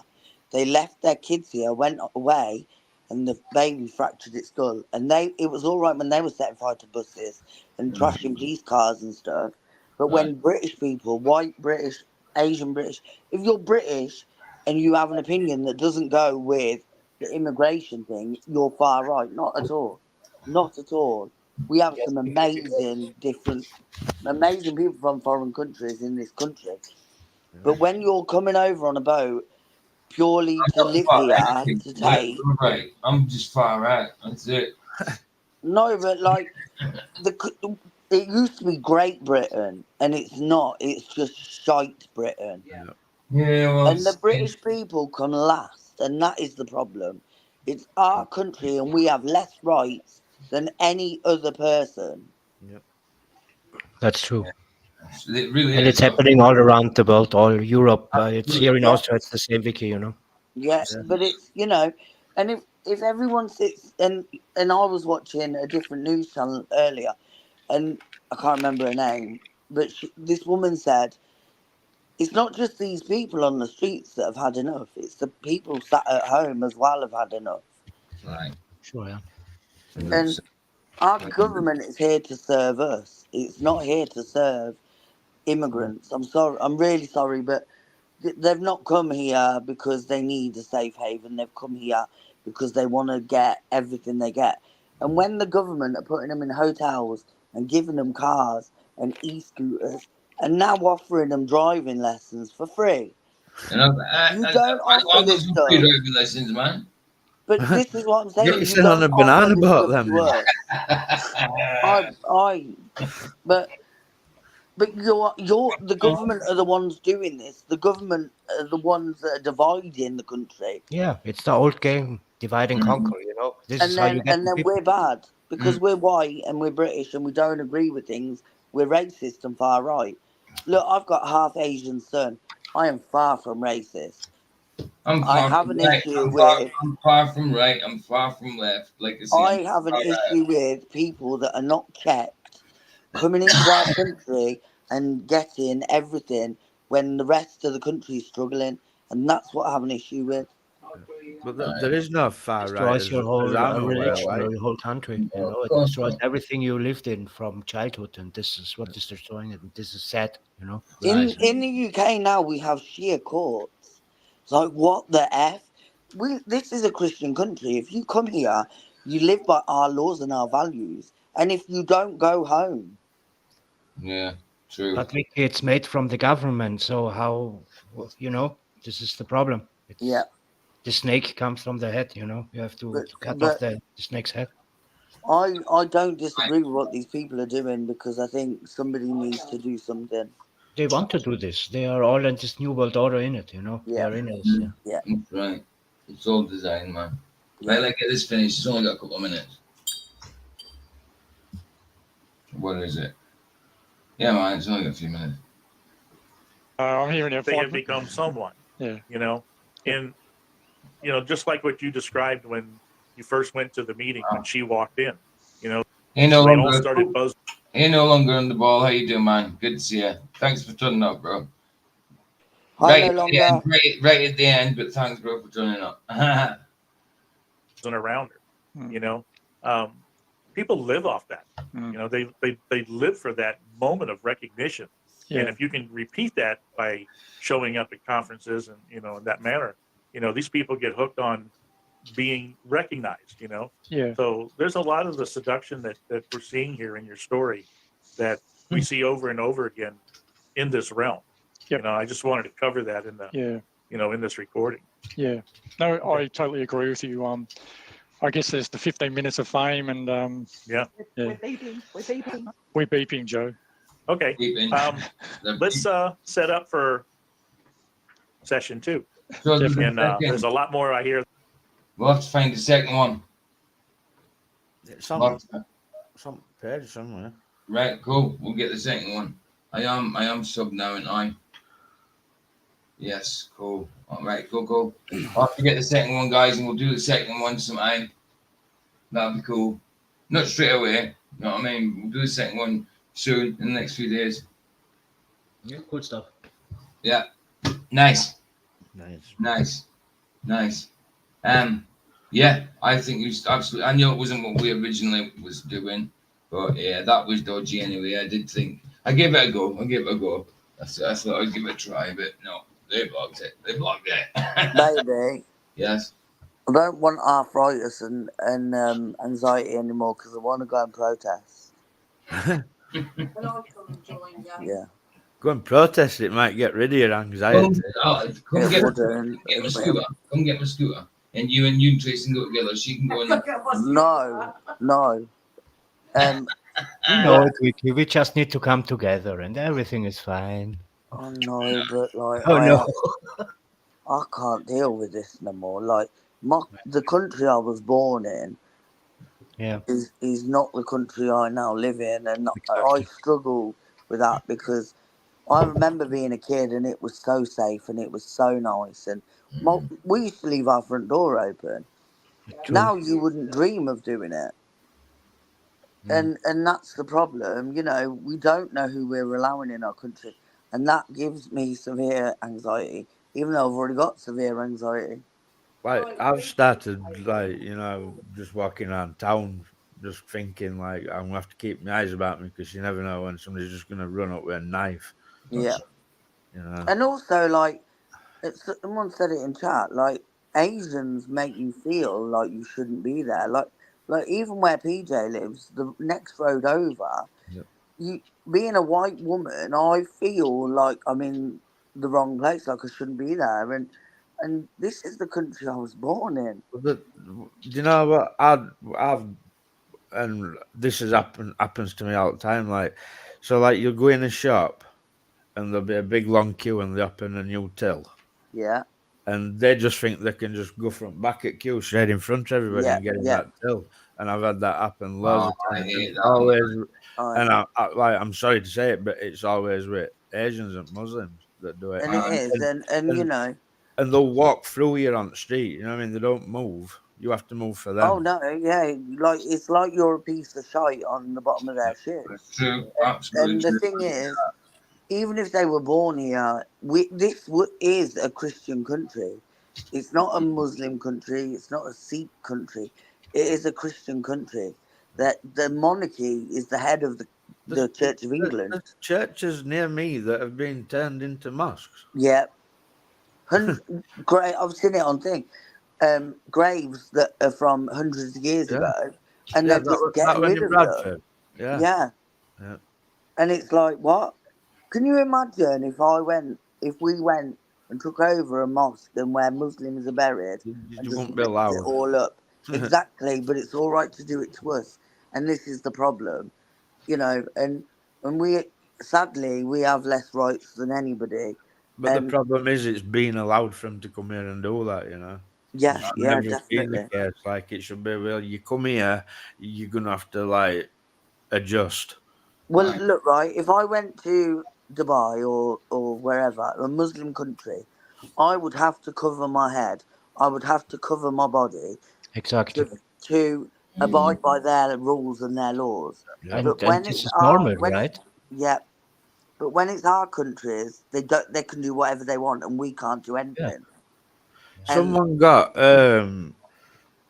arrested over there for, you know, like when you're in a bar and you're like there's a small gap and you're like shimmy through.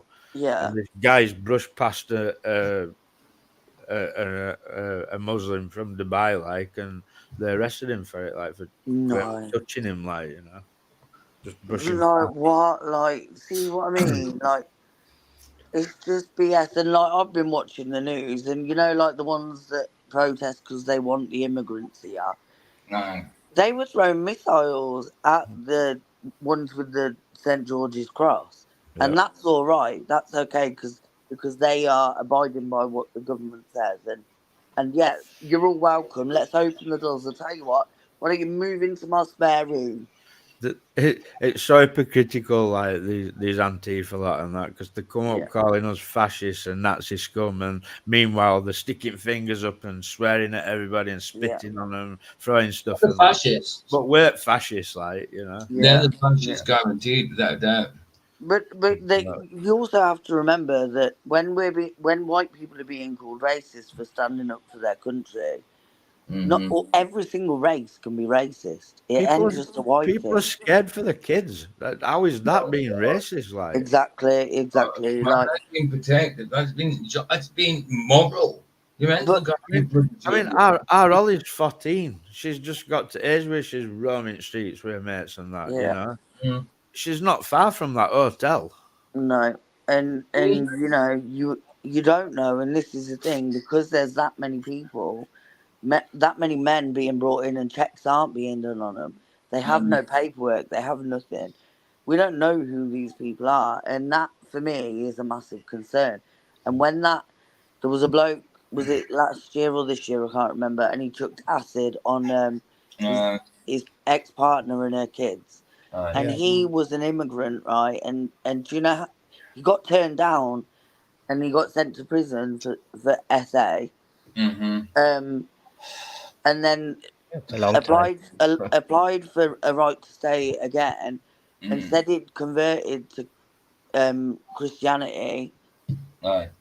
And they let him stay, and he goes and chucks acid on people. And it's also a phenomenon from the West, you know. You don't have these problems when you're living more in the East, because in the East, you know, they don't let these people in. They say, no, we don't want them.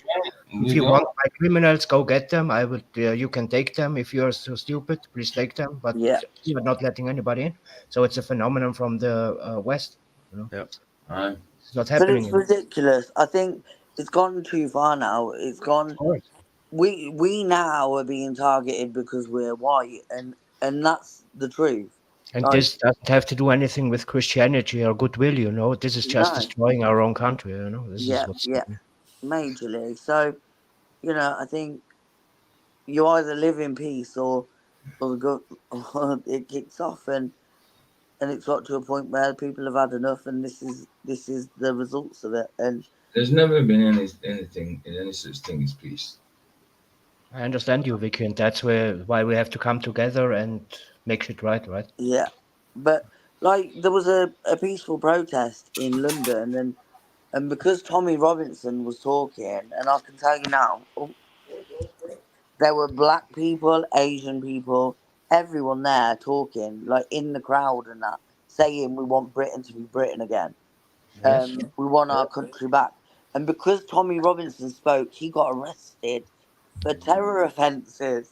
Ridiculous. Like what? Unbelievable. So yeah. But like Tommy Robbins, fair enough, he does what he does, like, but people don't need to be putting their faith in another man, and a man's not gonna. No. Without a doubt. No. And that's the thing, you know, people look up to him. I'm not a fan of Tommy Robinson, and I'm not. But I think the EDL are a I were in a YouTube chat yesterday, and they were all going, Tommy Robinson, we're all Tommy Robinson, aren't we? And I thought, I'm not. No, definitely not. But I still don't agree with the fact he got arrested for terror offences. No, I don't like it. And I, you know, there's a voice out there, and it is like bringing it to light, but it's beyond just mere men to sort out. Like, exactly. That's it. That's it. Right. That's exactly right. It's spiritual. Not against flesh and blood, against powers and principalities. But would it say it was Muslims doing this, what white people are doing, would it be the same? No, it's just all crap. Would the results be the same? Would they be then being far right thugs or far? They'd say something like, but they were pushed to do it by white folk. It would be though, wouldn't it? How they've been treated, and they had to revolt. Like, so don't blame them. Blame them all. You know. Hey, Letting, how you doing, man? You came in at the end as well. Bless you. Like I think Britain needs to be great again and not shite anymore. It's like my Time will tell. Do you like my banner? It's been up for ages. Let's see if they get off their asses and do something against it, you see. They won't, because the Prime Minister did an emergency statement and just said, all of you involved in this disorder will be arrested. There's no such thing as a one-man army, you know. You need people for this. Aye. And that's they're it, innit? on about cracking British Army out on the streets, so I'd be interested to see whether they will actually go against their own fellow people. Like, Alright, well, yeah, exactly. So I do not think this is going to stop where it is now. I don't think it's going to I think worse. Yeah. Yep. And I don't get me wrong, I don't agree with them attacking. You know, when they're breaking people's homes and businesses and stuff. I don't agree with that. Like. And setting fire to bins and stuff. No, you're just doing it for the sake of it. Like, why? True. Question: Is Flats on tonight, or is he not on because we went on? No idea. I'll have a look. I don't think he'll be. They said they were streaming tonight this morning. Oh, he'll be on tonight then. Okay. He's driving back now, isn't he? I think, or he might even be back now. Cool. Right, 5-hour drive, like. I'm going to end it there. We've been on 3 hours, man. I love this guy. There's nothing set up. I'm ending it. Shut up. I will not shut up. I will There is not. no show put up. Escort. I will not be muted. I will not be silenced. I really wish I could go and protest. Never again. But no, to start your protesting. My anxiety will You can stop protest. me. No, you can protest from your computer. It'll cure it, Ricky. Well, you won't be anxiety for long amidst all that. No, but I will though, because of all the violence that I couldn't deal with it. I couldn't. But yeah. Now I go outside and let my head a little free. It was a lot of thinking. Thank you, guys. See ya. That's right. If I was single, I'd go. You know. Aye, that's the thing, isn't it? Of course. I can't be on the streets with Beth and get arrested, and then Beth, I don't know what she'd do. Like. No, and that's the thing, isn't it? You have to put her first. But I was watching them other night, you know, and they were literally, they all just stood there, police, and then it was like they were getting radioed from helicopter, and then they'd break out and go and grab somebody and drag them in and surround them and arrest them. And they were grabbing old people. This kid who was filming it, he'd been filming it all, so you'd seen he'd had no involvement, and then they arrested him. It's ridiculous, man. Beyond the joke. But they'd arrested that many that they had like a little compound, and then they let them all go after a couple of hours. Like, they have to. Well, they have to.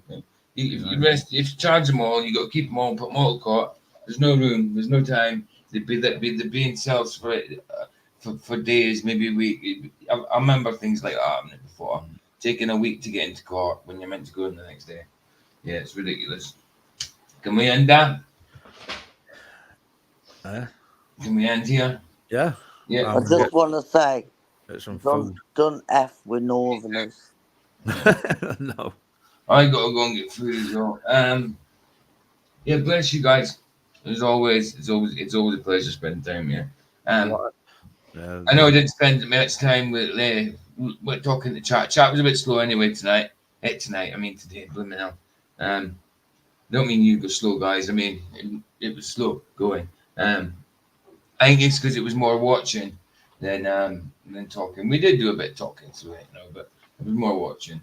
And glad we did, because we got through it.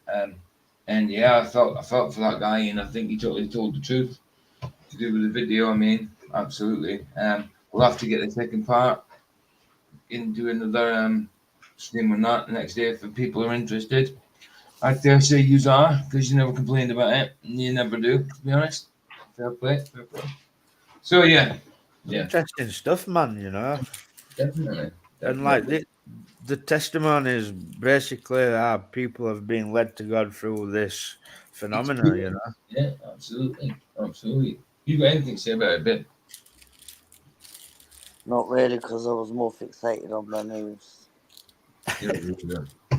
All right, you had plenty to say about bloody politics, but when it comes to like today's topic, nothing. Baby, the country is rioting. I'm watching. I'm in like watching. Okay. It's something to keep an eye on for sure. Mm-hmm. You can Yeah, do a video, definitely. babe. Why don't you do a video on it? No, because I might A live stream, well, rant a do a bit. live stream on it. Whatever, it's up to you. Do something. You don't have to swear. Like, No, but I might say things that I shouldn't say. But they're putting a murder. well, there you go. You say I might say things that I shouldn't say. Well, just don't. If you get that thought to say it, just don't. Well, I haven't, have I? No, I know. Well, if you can still do a video or a live stream on it or whatever, just don't say what you think you're going to say, what you want to say. Just don't. Say, Mom, say a nice way. they're gonna increase security for mosques. It's not like it's a compulsion that has to come out. They are. Well, So local all Tesco near mosques me now are gonna be. Local Tesco near me looks like security come from a mosque. They like where PJ lives. Telling you, man. But no, like I might do a stream on it. I don't know. Not today because I'm absolutely knackered. Me too. Somebody. Yeah, need to get some food ready for food. Yeah. Yeah. This is like fights on tonight and whatever. Right. Cool. Nice being with you guys. Excellent. Brilliant. Smashing super winder. Mr. Super Winder. Super Side Winder. Crying out That's loud. what I'm about. Get there eventually. But I got to it in the end. See how I did that. Brilliant, eh? Yeah, Mr. Super Side Winder and Gabrielle. Chasing cars. Here we go. Oh!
Excellent. Excellent. Fantastic. Can't be it. Can't be it. Thank you, Mr. Super Sidewind. Excellent. Chilling. Yeah, nice one, dude. Nice one, dude. And hello. And goodbye. Yeah, I'll have a look at it in a minute. I dude. Never that. Never that. Cheers. Nice one, guys. Nice one, guys. Nice one in the chat. Nice Cheers, one in the panel. Thank you for being here, guys. Bye. Bless you guys. Bless you. Bless you. Any last words? Goodbye. Yeah, already done them. Cool. No, I mean just like goodbye. Piss off. Bye. Go away. All that kind No, of shit. just I'm watching the news Yeah, and all I right. need to Oh, eat. we've done it. See you later. See you later. If I don't see you through it, I'll see you through window. You're a weirdo. Bless you guys. Hear the sunset's free. It's free. Indeed. Ta-da. Bye.